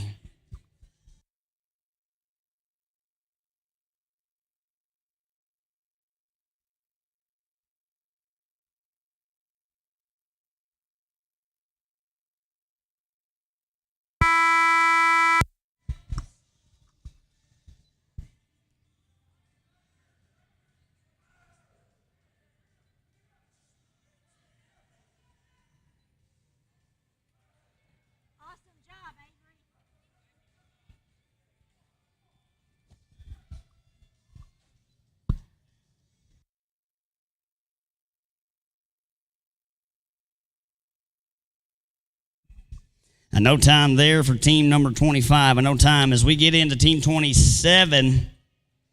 You'll be up in pen 1. And team 26, you're up now in pen number 2. Clay Hunter, Tessa Rennie.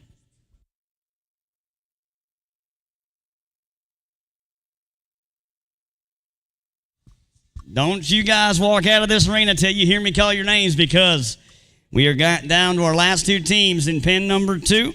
Cadler ready. 6, your count number 6. We're going to do the draft for the short round right after this in pen number 1.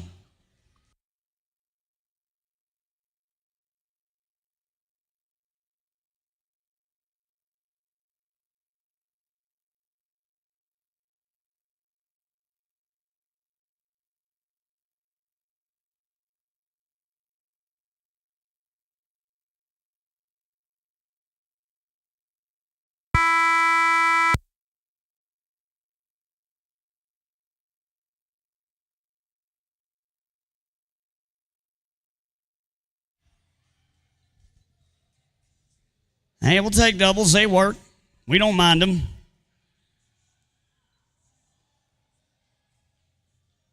Oh, this team's in good shape.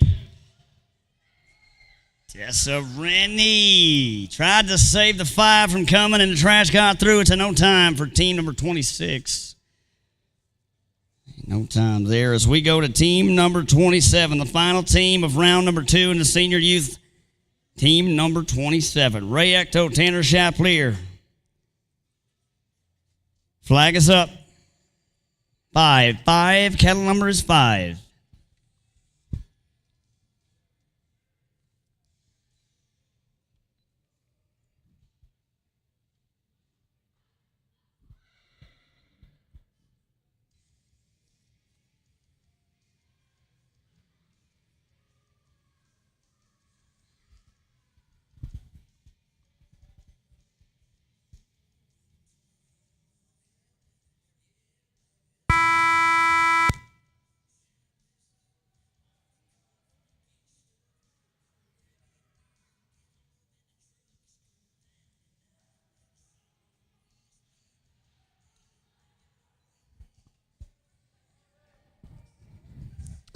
Ray Ecto, Tanner Shaplier, they are putting together a clinic on how to do it in the senior youth, and 46 and 97 on 10. Boy, that's going to be exciting.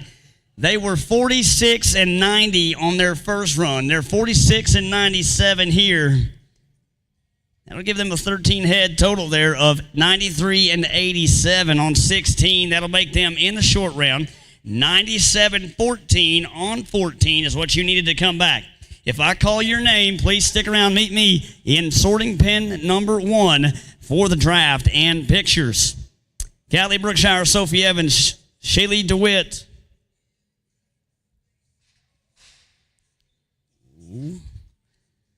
Callie Brookshire, Sophie Evans, Shaylee DeWitt, Tessa Rennie, Aubrey Sajoni, Ray Ecto, Ashton Hayslip, Hunter Brismakevitz. Shaylee DeWitt, Callie Brookshire, Charisma Lindsay, Tessa Rennie, Ray Ecto, Tanner Shaplier, Callie Sajoni.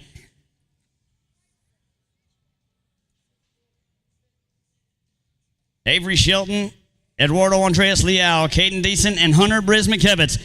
We'll be right down there on the arena floor in just a moment for the draft of the senior youth short round.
All right, this is your top 10 senior youth riders in the senior youth sort. How about a round of applause for all these riders right here? Some outstanding speedy runs right here, some great runs. And we're going to get right into, sir, where have you been? I literally just got excited for TV.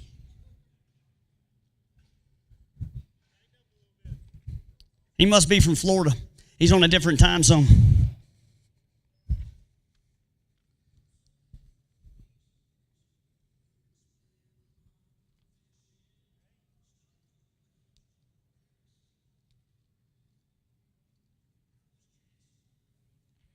All right, there we go. Now we got the top 10 in here.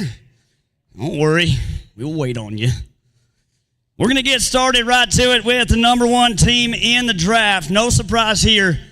It's going to be senior youth world champion Callie Brookshire, Sophie Evans, 176 on 20.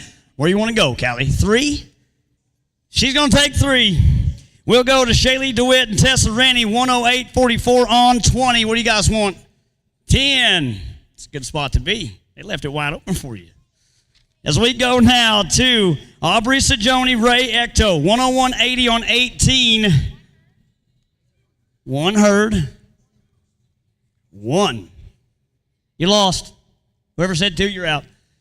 They're going to take the number 1 spot and be gunners here. As we go to team number 4, Ashton Hayslip, Hunter Brismakevitz, 87.94 on 17. What do you want? You want 4. All right, they'll take the 4th spot out. Shaylee DeWitt, Callie Brookshire. You saw all the way down there? They'll take the spot number 2. They'll be number 2 out in the short round. Charisma Lindsay, Tessa Rennie, 7. They're going to take 7. We go to Ray Ecto and Tanner Chaplier. What do you guys want? 5. They'll take 5. Go now to Tanner Chaplier and Callie Sajoni. 6. She didn't even ask. She just said it. 6. We're taking 6 for that team. Team number 8 will take 6. Avery Sheldon, Eduardo, what do you guys want? 8. These Sajoni women are bossy. They'll take 8 right there as we go to the final team. Caden Deason, Hunter Brismick-Kevitz. What's left? 9. They're going to take 9. That is your short round draft right there. We'll see you guys tomorrow night for the Senior Youth Shootout.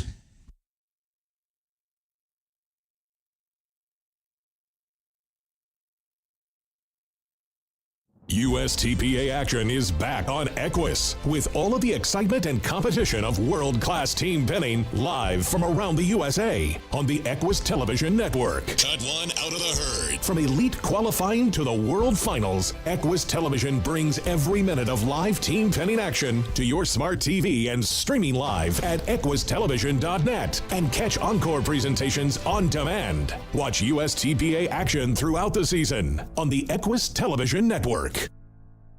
Hello, I am Tom Jurgens, president of Rayco Builders in Sioux Falls, South Dakota. We're in the business of providing general contracting and design-build services for growing and expanding businesses. From 100,000 square foot expansions to beautiful retail storefronts and unique agricultural manufacturing builds, we have the track record and the know-how to tackle your business's growth and needs. With concrete, in-house design services, pre-engineered steel, and more, our experienced team takes on each project as it were their own. Contact us today to learn how we can partner on your growth and success.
USTPA action is back on Equus with all of the excitement and competition of world-class team pinning live from around the USA on the Equus Television Network. Cut one out of the herd. Join competitors from around the world. Beat the clock and take home the gold. From elite qualifying to the World Finals, Equus Television brings every minute of live team pinning action to your smart TV and streaming live at equustelevision.net. Strength, speed, precision, and dedication to the art. United States Team Penning Association, live. And catch encore presentations on demand. Available for free on your favorite smart TV platforms like Apple TV, LG, Samsung, Roku, Amazon Fire, and streaming absolutely live at www.equistelevision.net. Join the millions with USTPA Live. Watch USTPA action throughout the season on the Equus Television Network.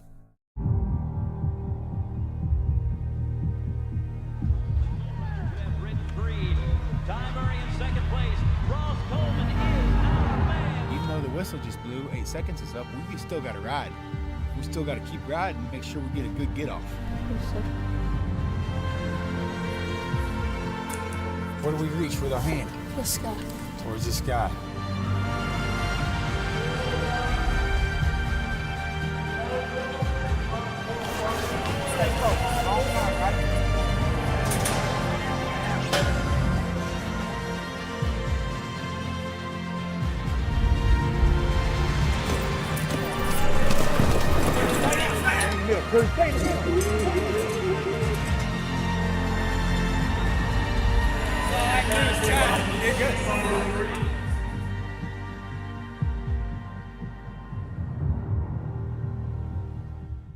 It's back.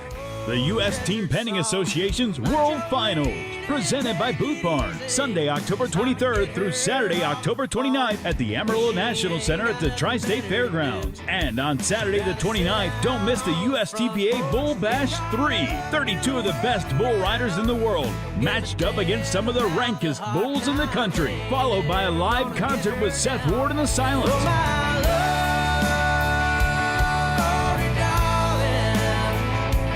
One ticket, 3 big events: the USTPA World Finals, the USTPA Bull Bash 3, and Seth Ward and the Silence. When the devil tries to take your soul, you can't let him in. Tickets are on sale now at USTPA.com. That's USTPA.com.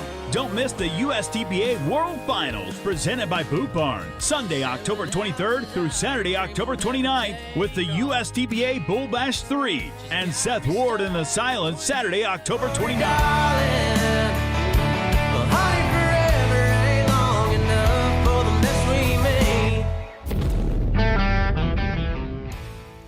All right, we're ready to go. Team number 1, Callie and Aubrey.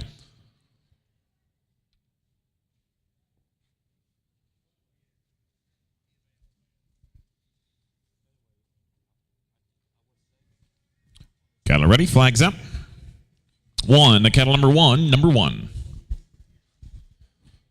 Team 2, Avery and Carter are ready in pen 2. Team 3, Mason Frost, Tucker Field, you'll be on deck in pen 1. Team 4, Clay Hunter, Willow Hall, you'll be on deck in pen 2.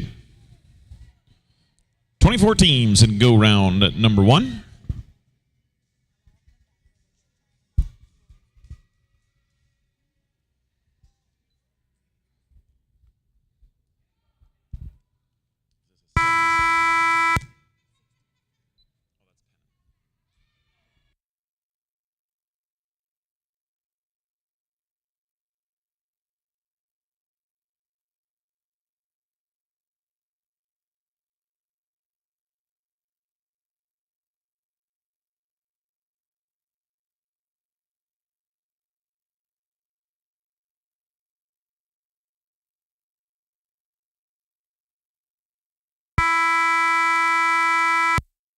Hey, a good run. 8 cows and 57.39. 8 cows and 57.39.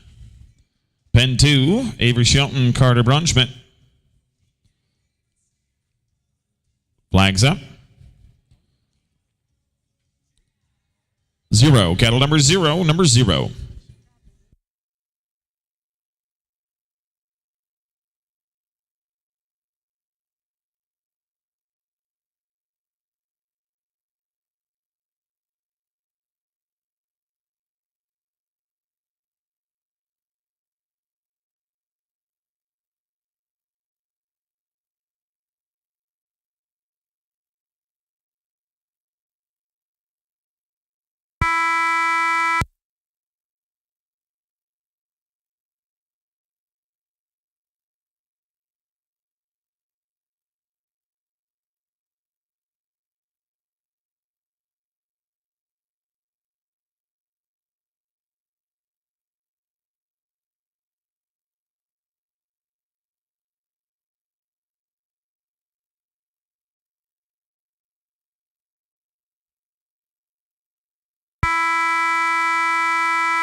Good run. Team 2 cows and 47.80 for Avery and Carter. 2 cows, 47.80.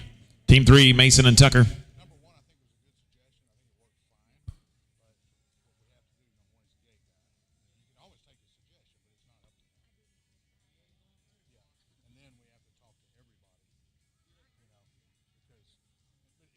Flags up. 3, cattle number 3. Clay Hunter and Willow Hall will be next in pen 2. On deck in pen 1, Tristan Traylor, Braden Greer. Team 6, Chase Hunter, Carter Braunschmidt. You'll be on deck in pen 2.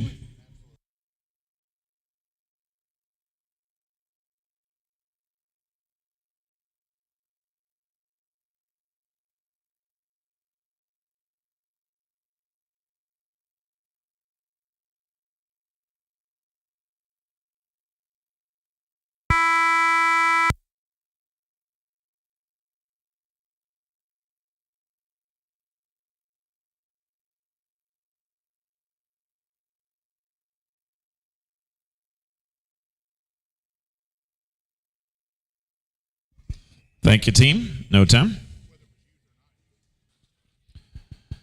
Team number 4, Clay Hunter, Willow Hall, pen 2. Flag is up. 1, the cattle number 1. Team 5, Tristan Traylor, Braden Greer in pen 1.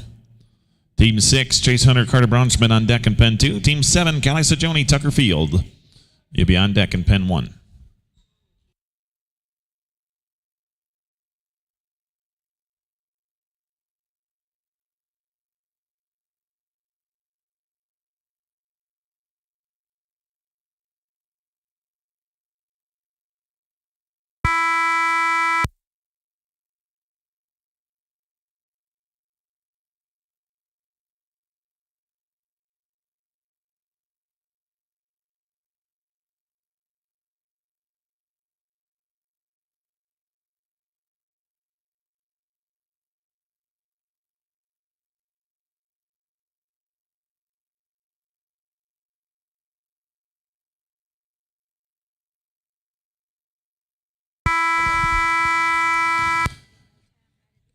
Unfortunately, that was a no time. Thank you, team. In just a second. Hold up for 1 second, Leah.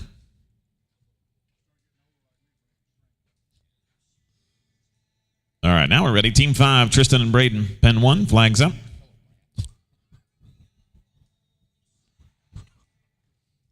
Five, cattle number 5.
Good run for Tristan Traylor and Braden Greer. 3 cows and 39-13. Well done, boys. 3 cows, 39-13.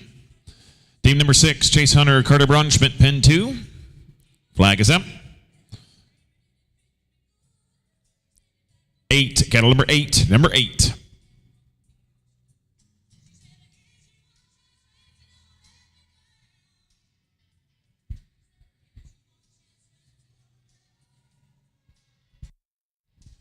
Team number 7, Callie Sajoni, Tucker Fielder in pen 1. Team 8, Ashton Hayslip, Willow Hall be on deck in pen 2.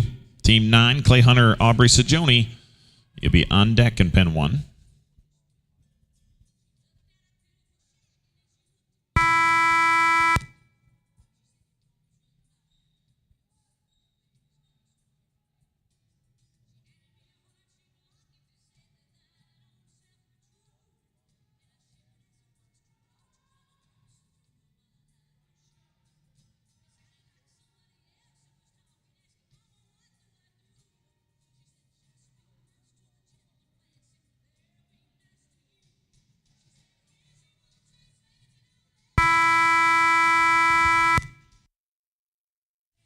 Thank you, boys. Thank you. Nice try.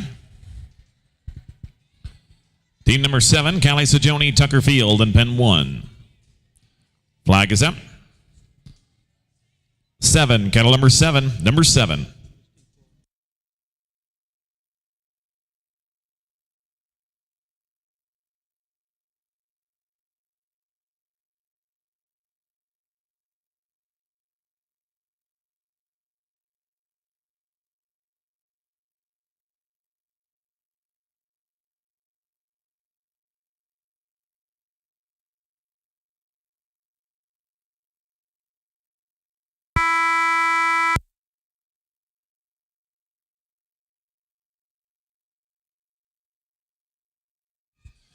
Thank you, team.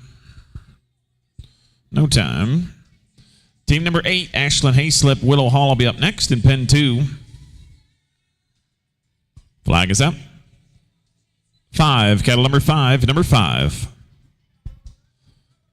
Team number 9, Clay Hunter, Aubrey Sajoni will be up next in pen 1. Team 9. Team 10, Carter Braunschmidt, Braden Greer, you'll be up next in pen 2.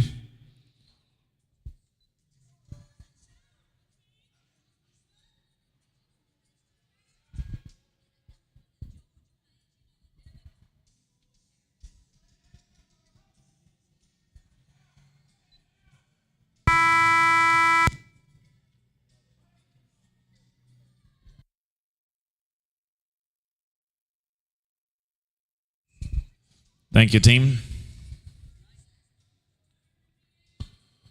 Team number 9, Clay Hunter, Aubrey Sajoni, you are in pin 1.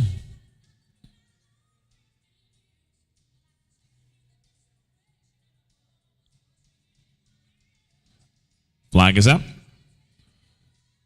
9, kettle number 9, number 9. We're in round number 1 of the junior youth right now. We're on team number 9. Team 10, Carter Braunschmidt, Braden Greer will be up next in pin 2. Team 11, Tristan Traylor, Mason Frost, you're on deck in pin 1. Team 12, Ashlyn Hayslip, Callie Sajoni, you'll be on deck in pin 2. Thank you, team. Pen 2, this is Carter and Braden. Flag is up. 2, kettle number 2, number 2.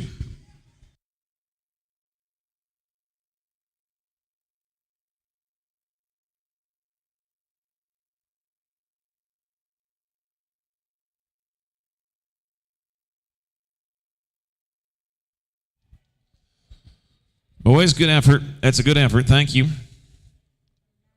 We'll get him on the next one. Team number 11, Tristan Traylor, Mason Frost is in pin 1. Kettle change will be after this run in pin 1. Team 12, Ashlyn Hayslip, Callie Sajoni, you're up next in pin 2.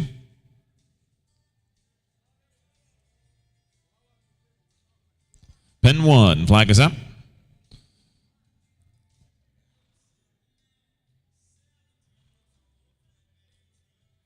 6, kettle number 6, number 6.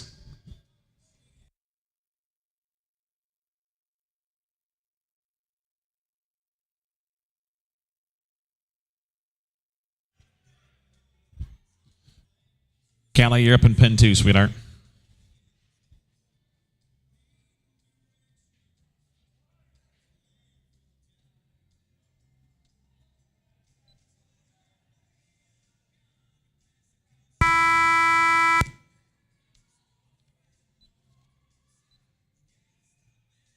Thank you, team.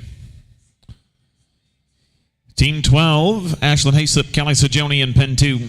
Kettle change in pin 1, please. Change the kettle in pin 1.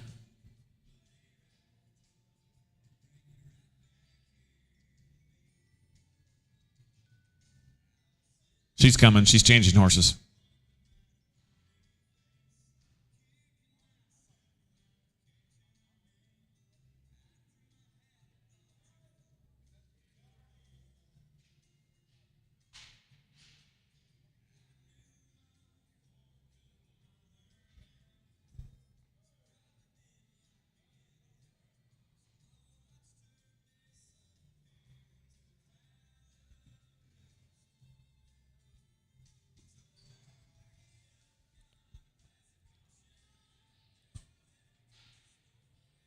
Cattle are ready. Flags up.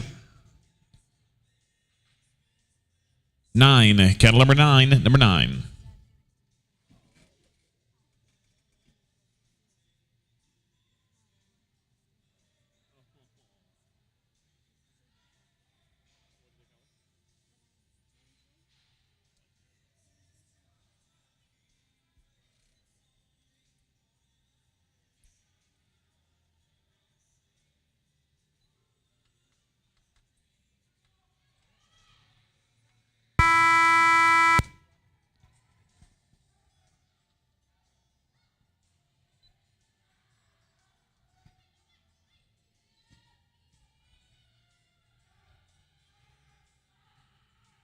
Oh. Thank you, Ashlyn. That was a good effort. Cattle, cattle are changed in pen number 1. We are ready to go with team 13, Tuckerfield and Willow Hall. Flag is up. 1, cattle number 1, number 1.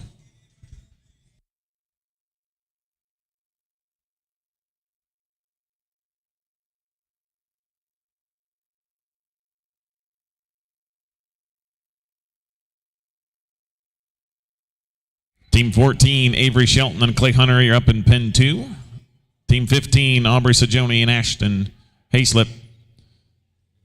You'll be on deck in pen 1. Thank you, team. Thank you, Tucker. Thank you, Willow.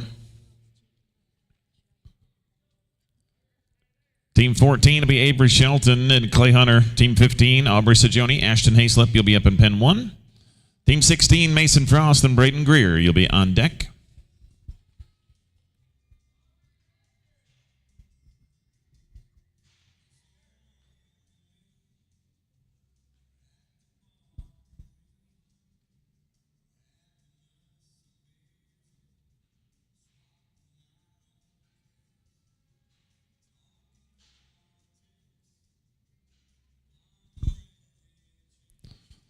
All right, pen 2, Avery Shelton, Clay Hunter. Flag is up. 0, cattle number 0, number 0.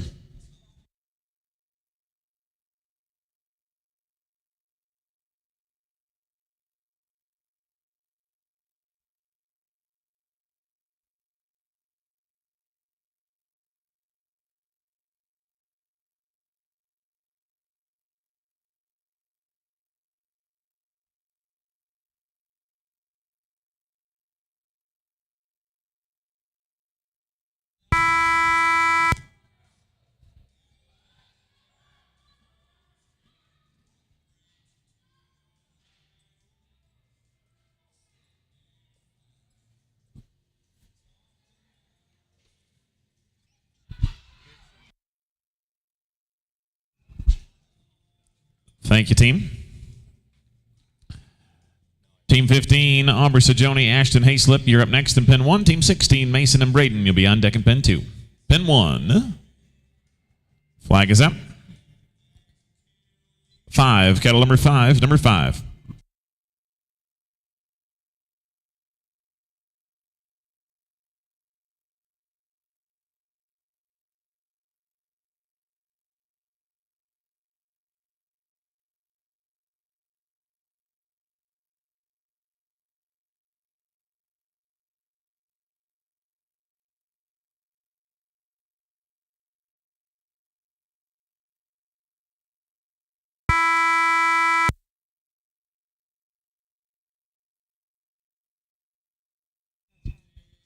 Thank you, team. Team 16, Mason Frost and Braden Greer are the next team to go in pen number 2. Flag is up.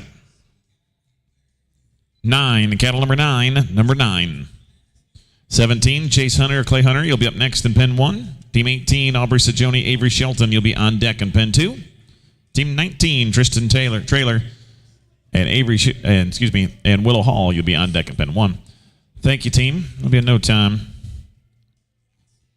Team 17, Chase Hunter, Clay Hunter. Pen 1. Flag is up. 3, cattle number 3, number 3.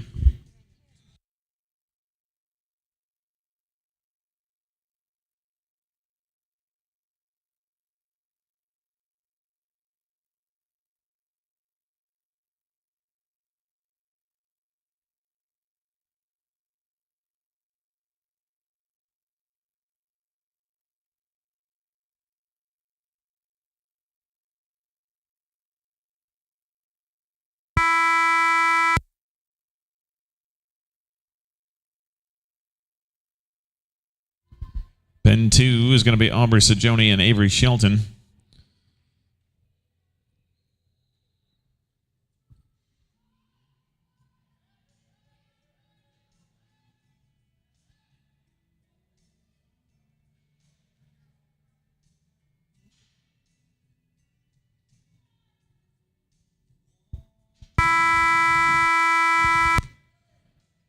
Thank you, team. Chase Hunter, Clay Hunter are going to be 4 cows and 40.08. 4 cows and 40.08.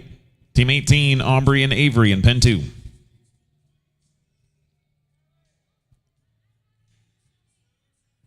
Flag is up. 8, cattle number 8, number 8.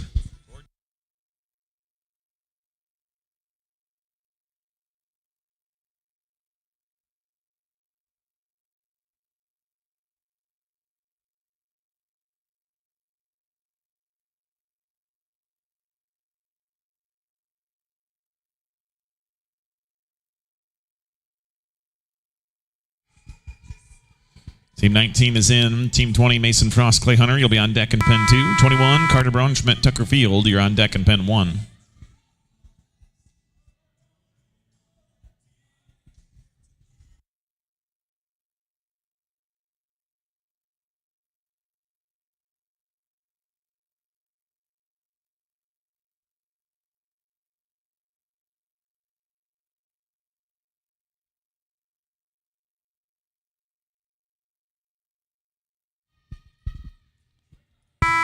And a very good run for Aubrey Sajoni, Avery Shelton. There'll be 2 cows in 54.44. 2 cows, 54.44. Team 19, Tristan Traylor, Willow Hall in Pen 1. Flag is up. 2, cattle number 2, number 2. Mason and Chase are in Pen 2. Carter and Tucker Field are on deck in Pen 1. 22, Ashton Hayslip and Avery Shelton. You'll be on deck in Pen 2.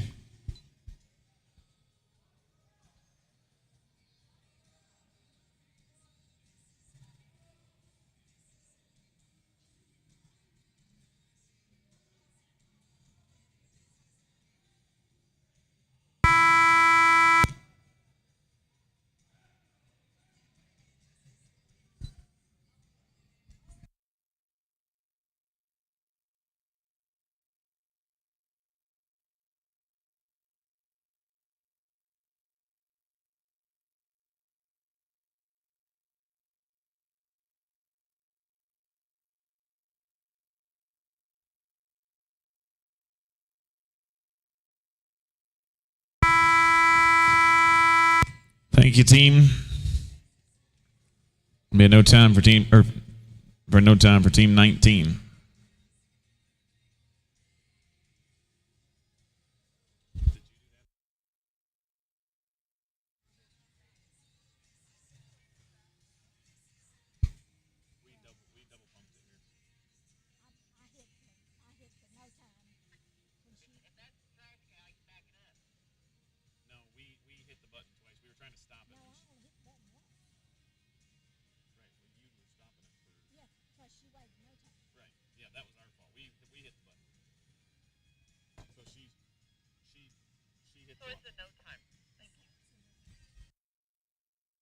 That is a no time. Thank you, team.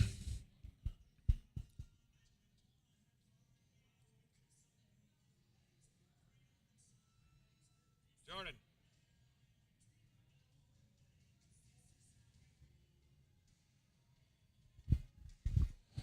All right, team 20, Mason and Chase. Flag is up.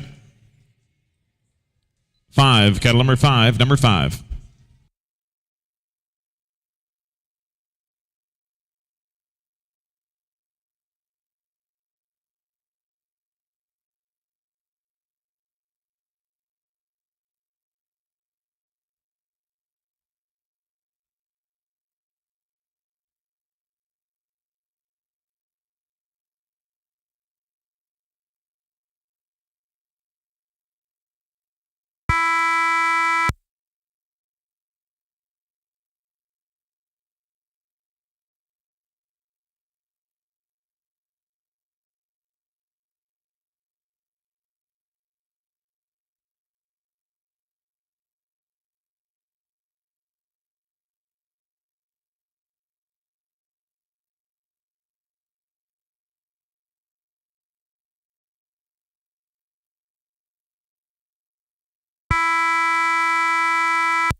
Thank you, team. It was a good effort. Team 21, this will be Carter Braunschmidt and Tucker Field in pen 1. Flag is up. 6, cattle number 6, number 6.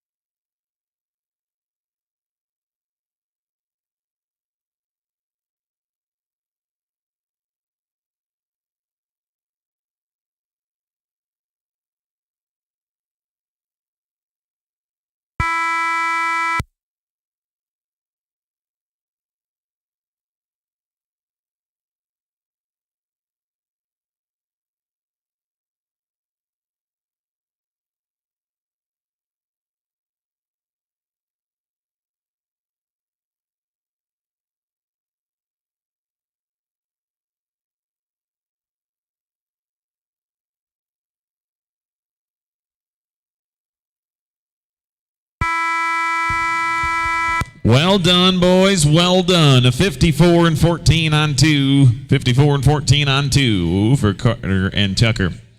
Team 22, Ashton and Avery, pen 2. Flags up. 4, cattle number 4, number 4.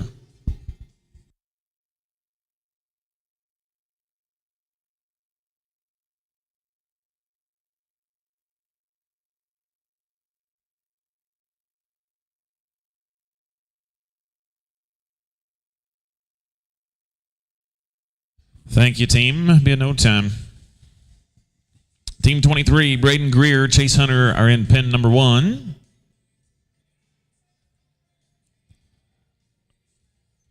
Flag is up. 7, cattle number 7, number 7.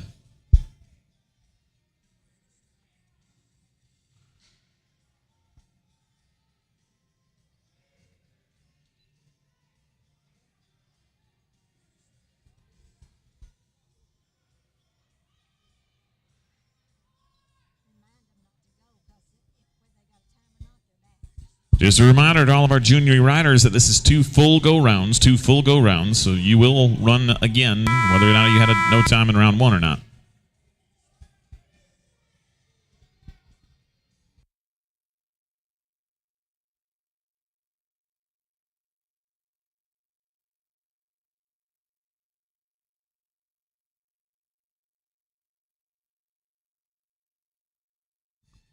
Thank you, Leah.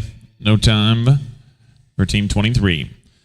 Pull the cows in pen 1, please. Change the cattle in pen 1. Team 24, Tristan Trailer, Callie Sajoni, pen 2. Flag is up. 3, cattle number 3, number 3.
And a good time, 4 cows in 48-45, 48 and 45.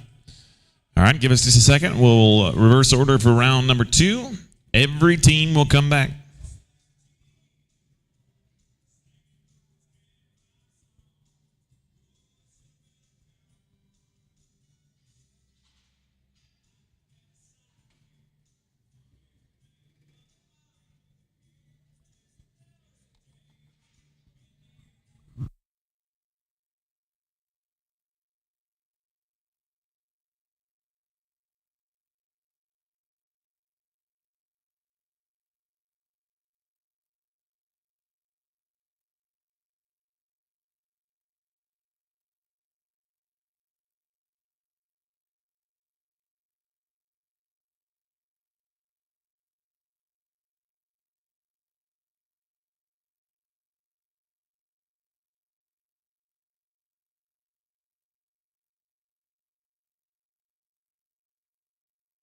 All right, we'll start with Tristan Traylor, Callie Sajoni. Team 2 will be Braden Greer, Chase Hunter. Team 3, Ashton Hayslip, Avery Shelton. Team 4, Carter Braun, Schmidt, Tucker Field. Reverse order for round number 2.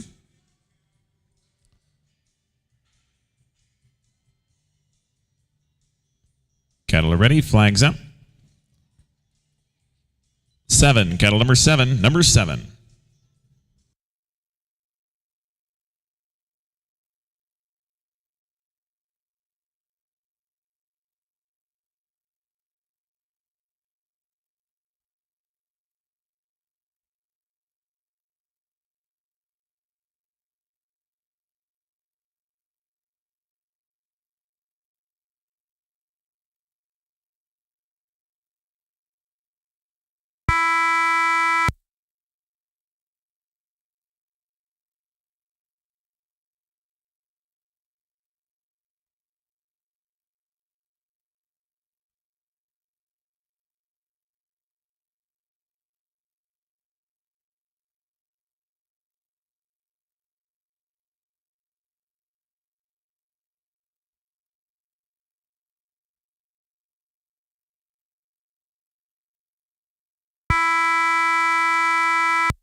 They're going to be 3 cows and 40 and 40 for Tristan Traylor and Callie Sajoni for a total of 7 and 88.85.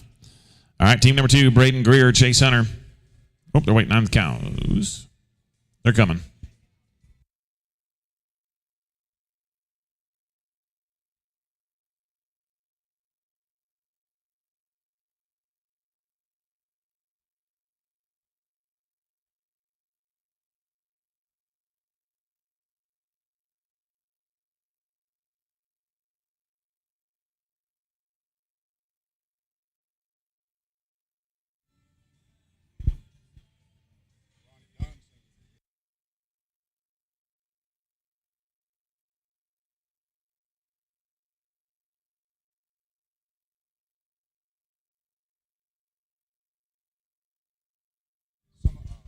Cattle are ready. Flag is up. 9. Cattle number 9. Number 9.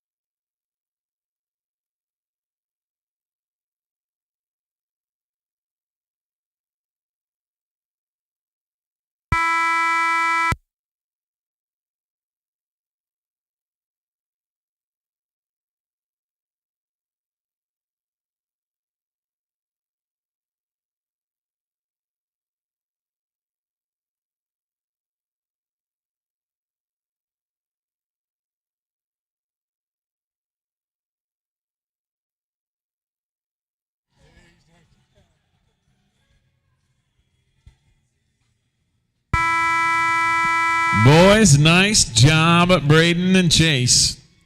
4 cows and 51.98 gives them a total of 4 and 111.98. Well done, boys. Well done. Team 3, Ashton Hayslip, Avery Shelton. Flag is up.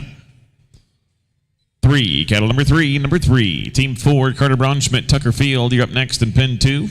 Team 5, Mason Frost, Chase Hunter. You're on deck in pen 1 with Adam Zito.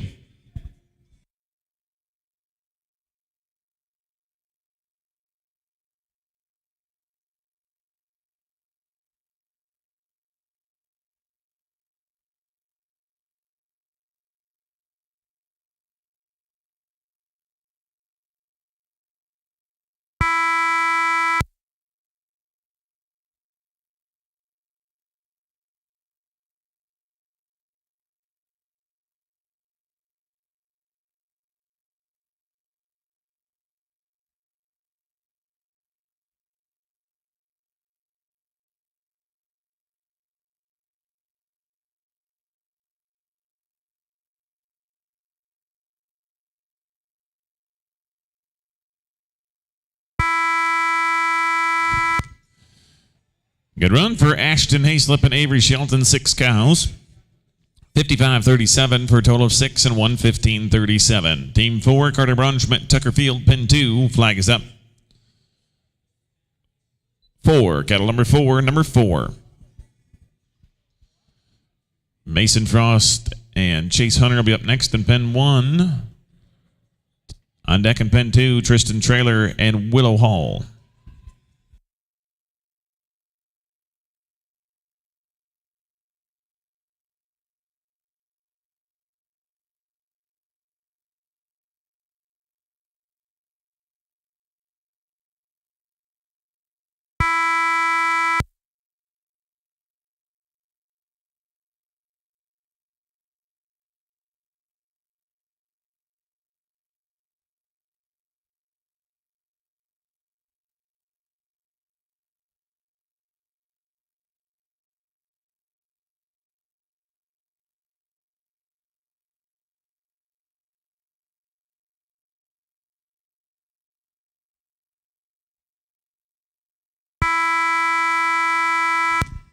Thank you, team. Thank you very much. Good effort. They'll finish on their 2 and 54-14. Team 5, Mason Frost, Chase Hunter. Flag is up. 6, cattle number 6, number 6.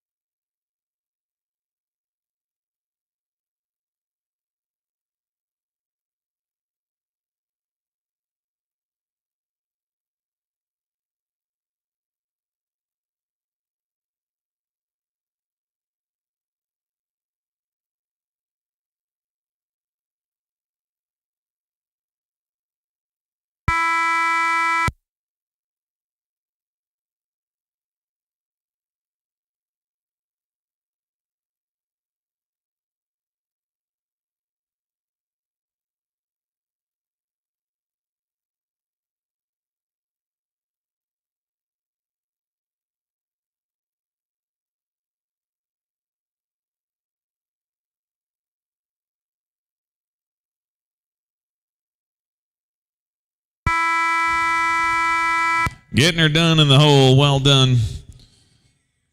They'll be 4 and 43.96 for a total of 4 in 103.96. 4 and 103.96.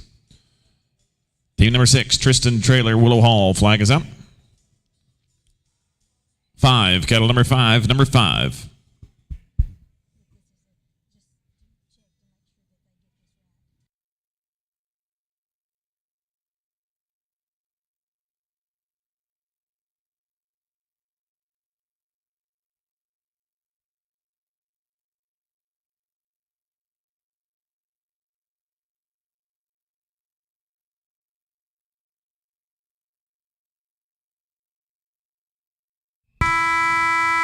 Thank you, team. Team number 7, Aubrey Sajoni, Avery Shelton. You'll be up next in pen 1. On deck in pen 2, Team 8, Chase and Clay Hunter.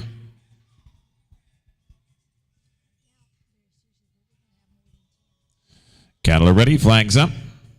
1, cattle number 1, number 1.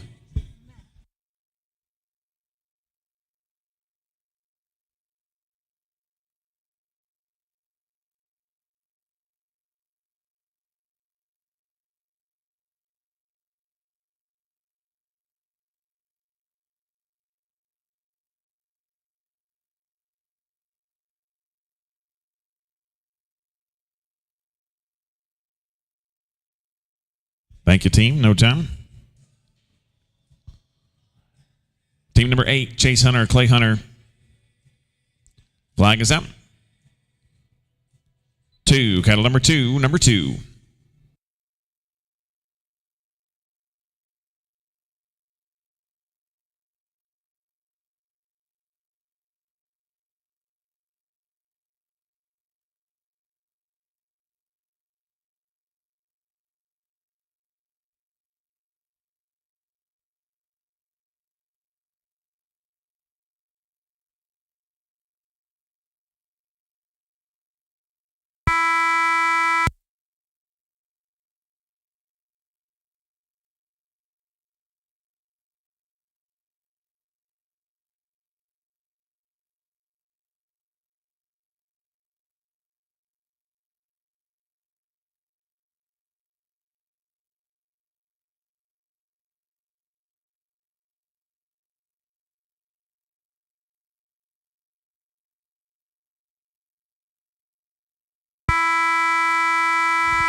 Hey, another good job from our junior youth riders.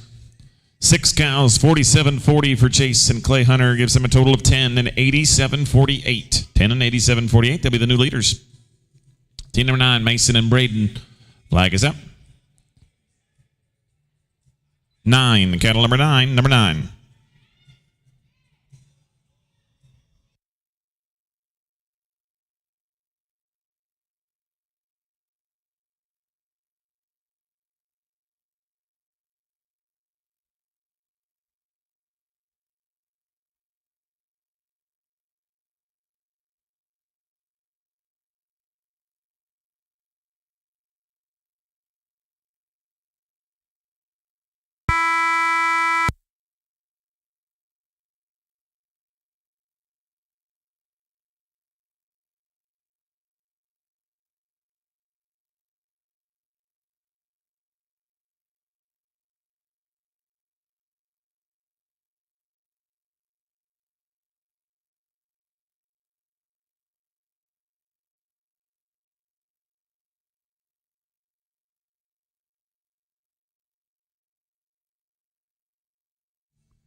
So we got to go back up to team 8.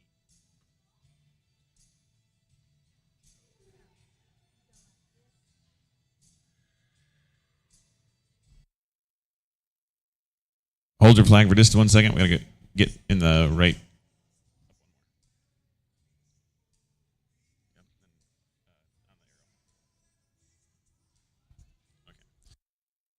All right, Chase and Clay Hunter.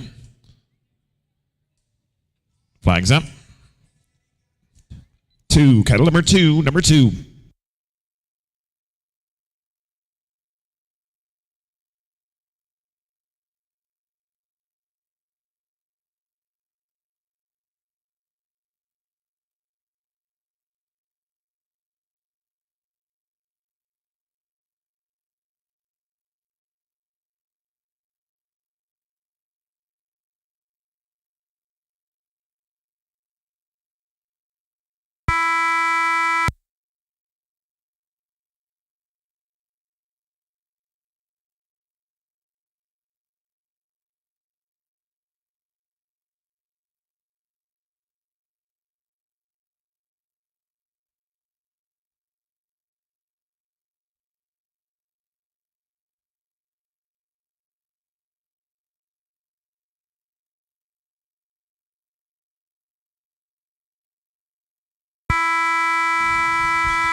Hey, good job, boys. 6 cows and 58.88.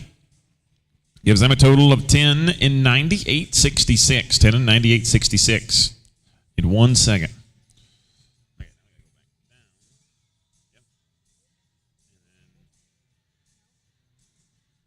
So we've got to stay in pen 2 and run team 10, Aubrey and Ashton now.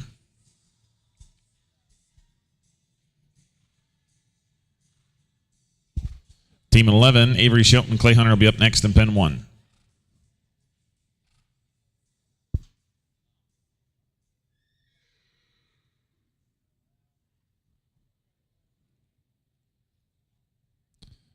All right.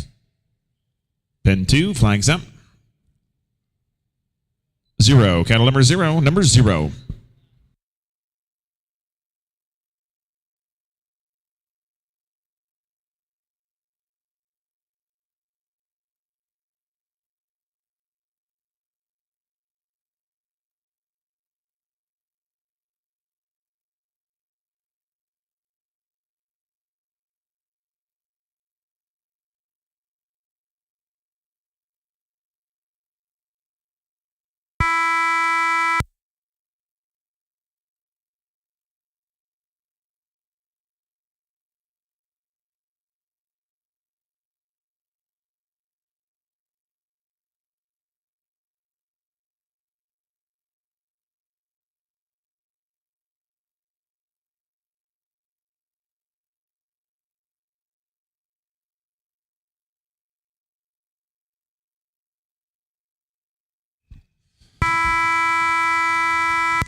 Thank you, team.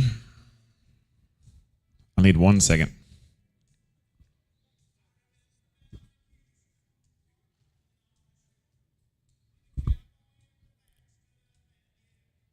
All right, now we're ready. Team number 11, Avery Shelton, Clay Hunter. Flag is up. 4, cattle number 4, number 4. Team 12, Tucker Field, Willow Hall will be up next in pen 2. Cattle change should be on deck in pen 1. Cattle change is on deck in pen 1.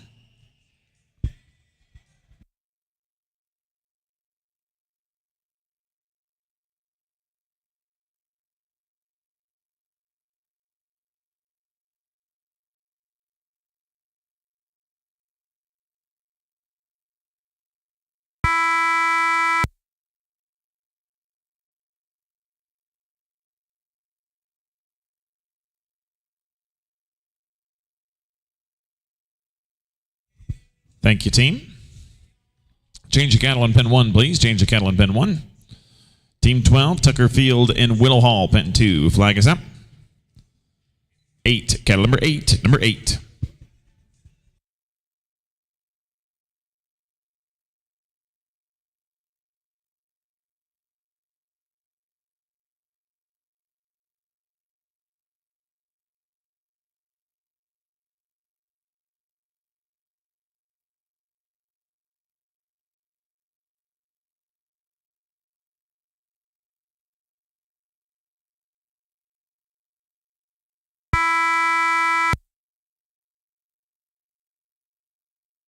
Team 13 will be Ashton Hayslip, Callie Sajoni. Team 14, Tristan Trailer, Mason Frost to be on deck in pen 2.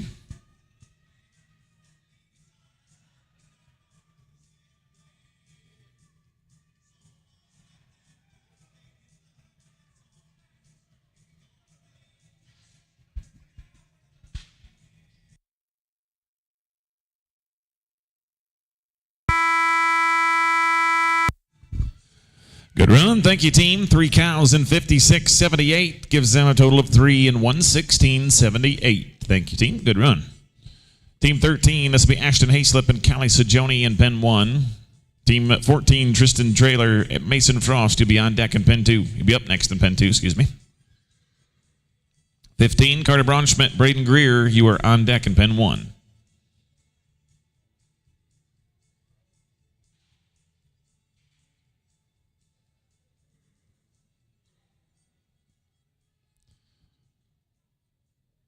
Pen 1, flag is up. 9, cattle number 9, number 9.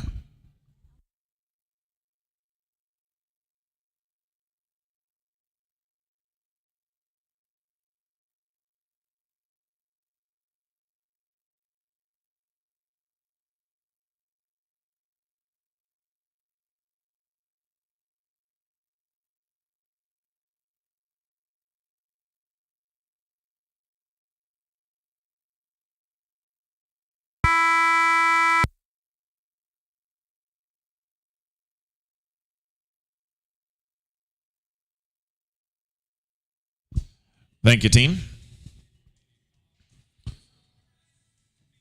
Team 14 will be Tristan Trailer, Mason Frost, and pen 2. A flag is up. 2, cattle number 2, number 2.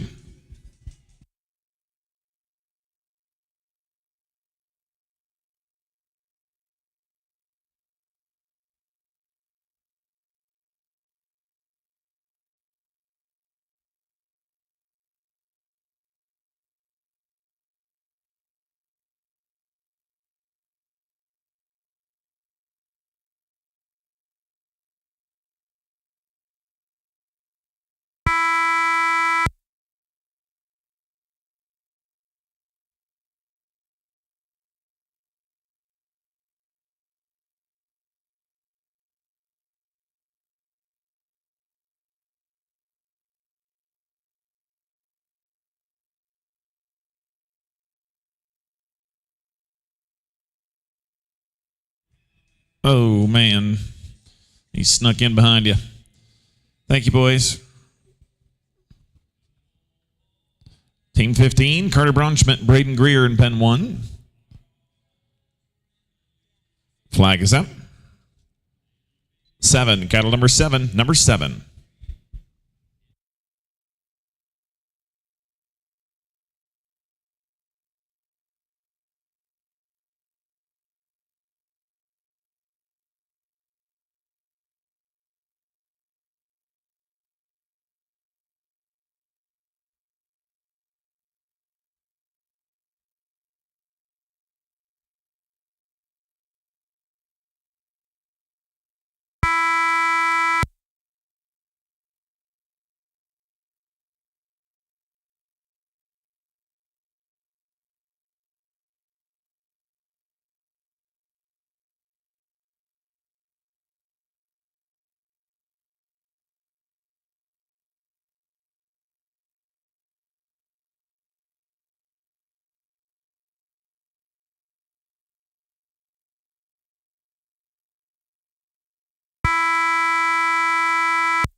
And a good time, 2 cows at 48.14.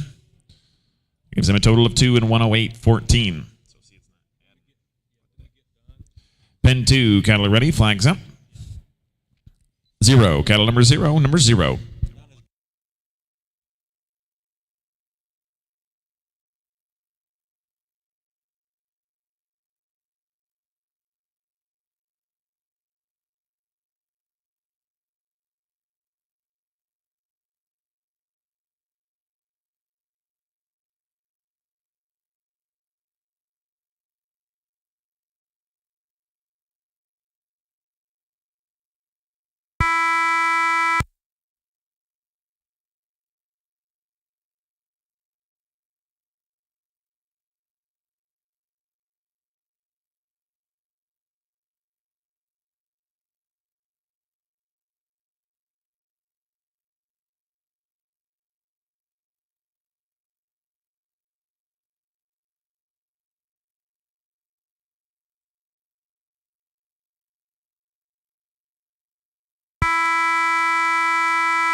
Good run, 5 cows and 57.42 gives them a total of 5 and 117.42.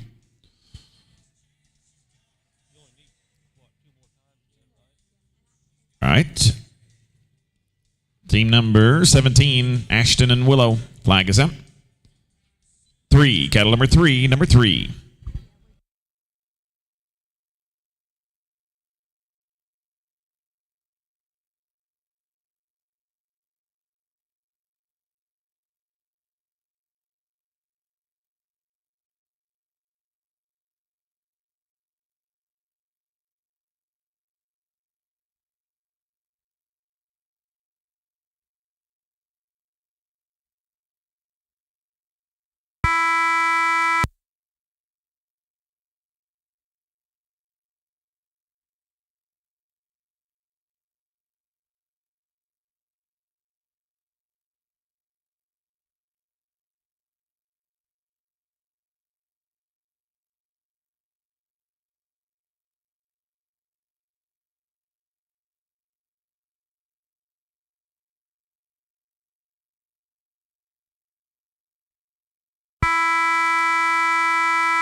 Hey, good run. 6 cows and 58.84 for Ashton Hayslip and Willow Hall. Gives them a total of 6 and 118.44. Callie Sajoni, Tucker Field, and Pen 2. Flag is up. 6, cattle number 6, number 6. Team 19, Chase Hunter, Carter Braunschmidt. You'll be up next in Pen 1. Team 20, Tristan Traylor, Braden Greer. You'll be on deck in Pen 2.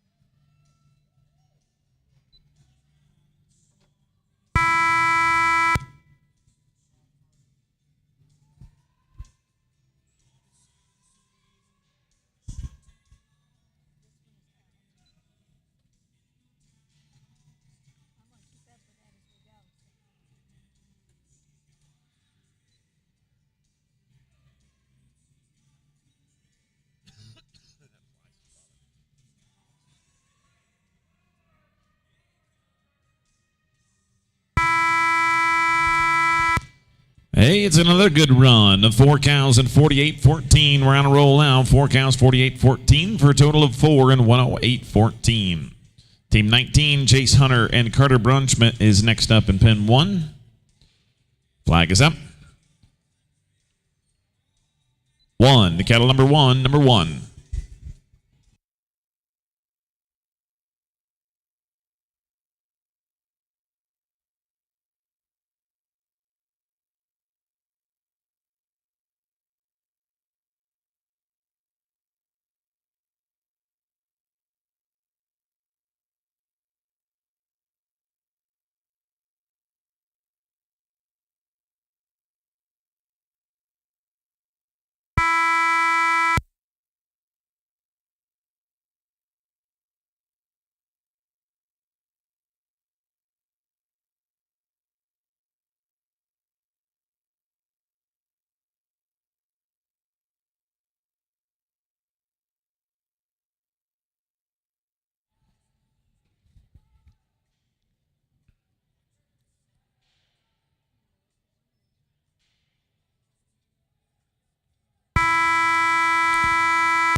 A good time for Chase Hunter and Carter Brunschmidt. That'll be 2 cows and 36-30 for a total of 2 and 96-30. Team 20, Tristan Trailer, Braden Greer, pen 2. Flag is up. 8, cattle number 8, number 8. Team 21, Clay Hunter, Willow Hall will be up next in pen 1. Team 22, Mason Frost, Tucker Field, you're on deck in pen 2.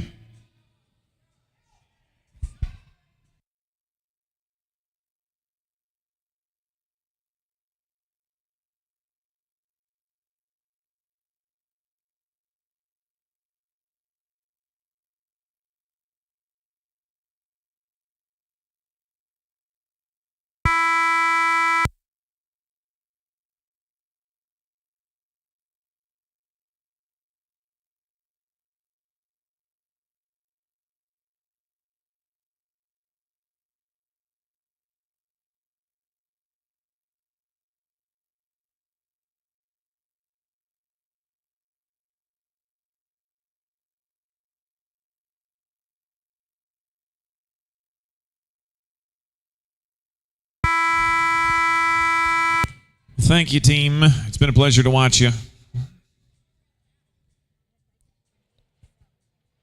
They'll finish on 3 and 39-13. Or excuse me, 3 and 90-13. Team 21, Clay Hunter, Willow Hall, flags up. 5, cattle number 5, number 5.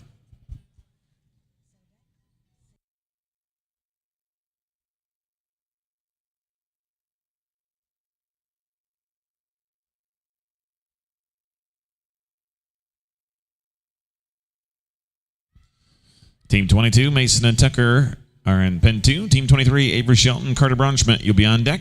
Final team will be Team 24, Callie Sajoni and Aubrey Sajoni.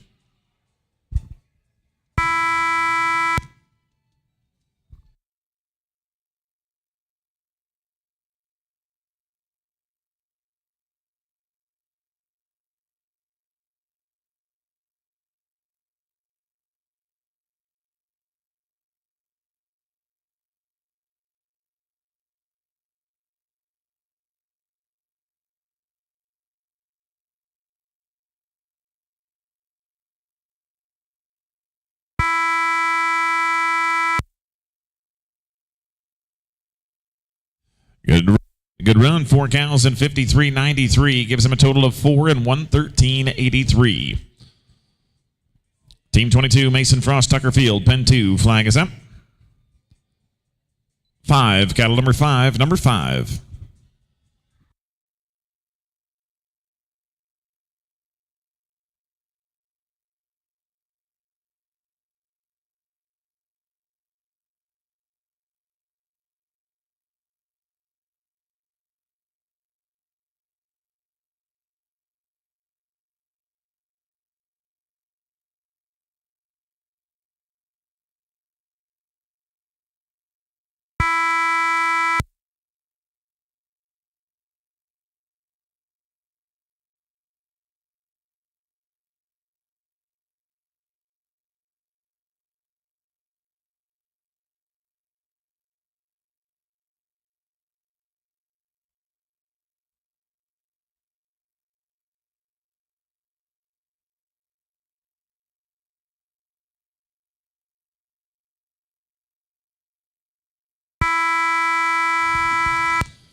Well done, boys. You'll be 6 and 59.62 for Mason Frost and Tucker Field. Be a 6 and 119.62.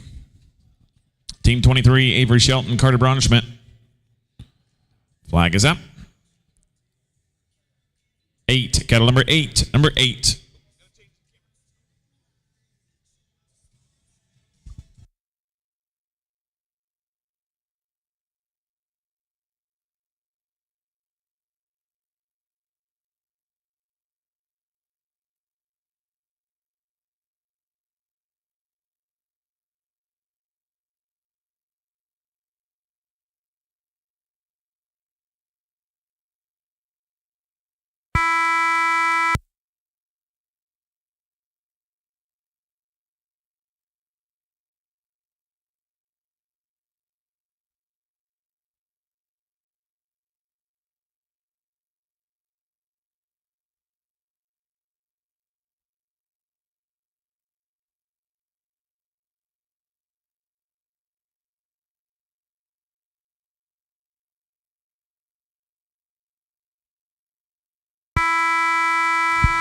Hey, that'll work. 1 cow and 37.68. We'll give them a total of 3 and 85.48. 3 and 85.48.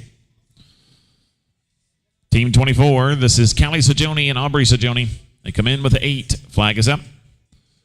1, the cattle number 1, number 1.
Seven head and 47.18 gives them a total of 15 and 104.47.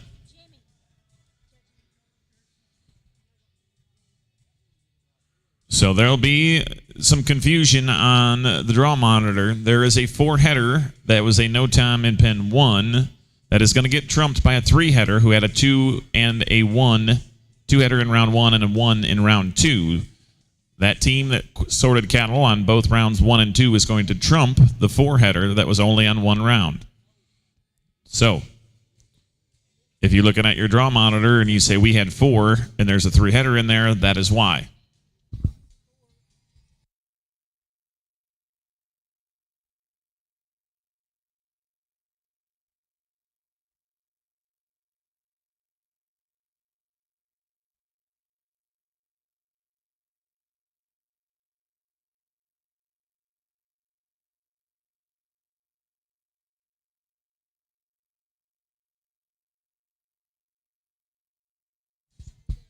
So Clay Hunter and Willow Hall, your 4-header in round number 2 is a good run, but unfortunately it will get bumped by the 3-header on 2 go-rounds. So Clay Hunter and Willow Hall, your 4-header will not advance. We are going to do the draft. Hang out, kids. Don't leave. We are going to draft in pen 2. Are you going down to do that?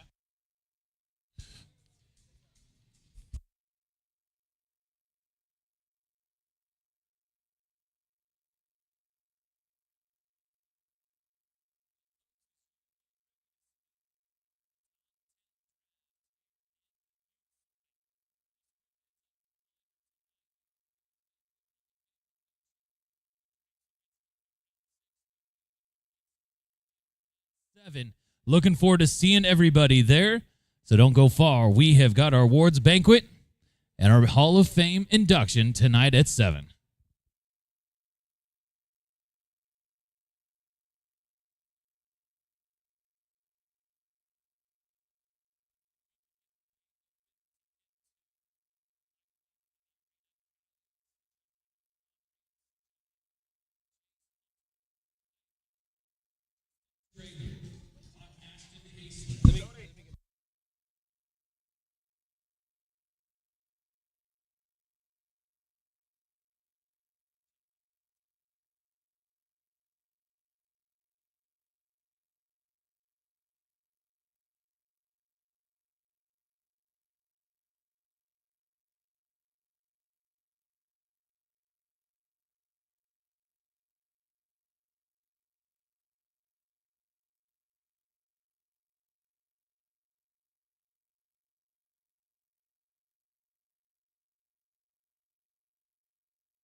There is one more four-head team that is going to get eliminated with only being 4 on one go-round, and that is Braden Greer and Chase Hunter. Your four-header will not advance due to a team that sorted 1 and 2 cows in both go-rounds.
Absolute pleasure to watch these young up-and-coming superstars continue to learn their craft.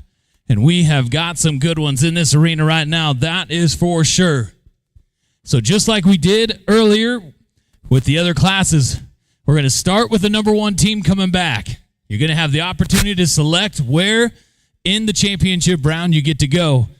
And we'll get things rolling right here. Your number 1 team coming back with a 5-head lead right now is none other than Callie and Aubrey Sajoni. Going to be 3. They're going to go down on 3. They're going to be the 3rd team out. Second place right now with a 98.66 on 10, Chase and Clay Hunter. They're going to be 4. Chase and Clay will be 4th out. Your 3rd fastest team is Tristan Traylor, Callie Sajoni with an 88.85 on 7 head. Going to be 1. They're going to go 1. So your 3rd fastest team will be the 1st team out. 4th place, Ashton Hayslip, Avery Shelton with a 115.37 on 6.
All right, so quick adjustment here. So in fourth place right now, pinning on both rounds would be Avery Shelton and Carter Braunschmidt. So Avery, Carter, what works for you? 5? All right, so Avery and Carter are going to be the 5th team out. Avery and Carter will be the 5th team out. All right, so then that'll take us down now to Ashton Hayslip and Avery Shelton with a 1:15.37. Ashton, Avery will be 2. Ashton and Avery will go second out.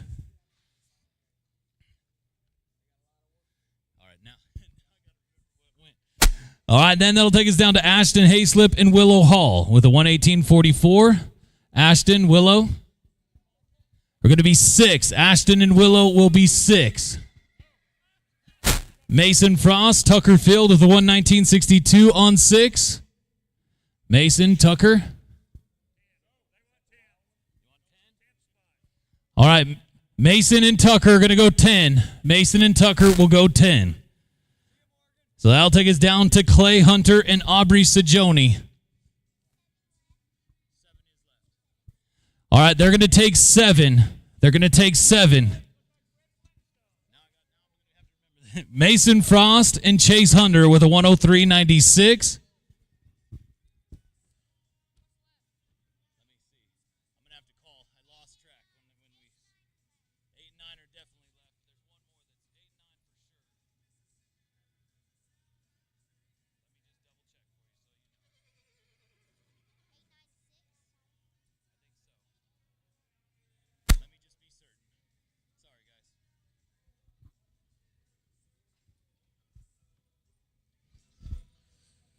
All right. 1, 2, 3, 4 have been drawn.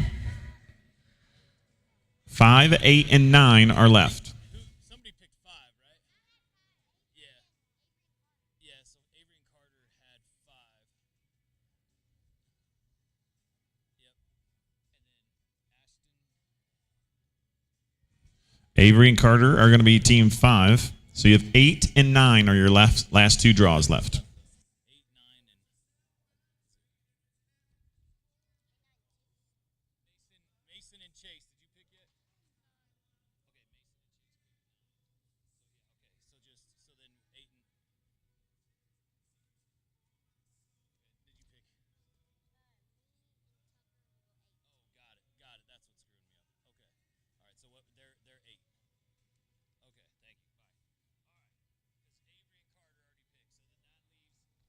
Callie and Tucker will be 8.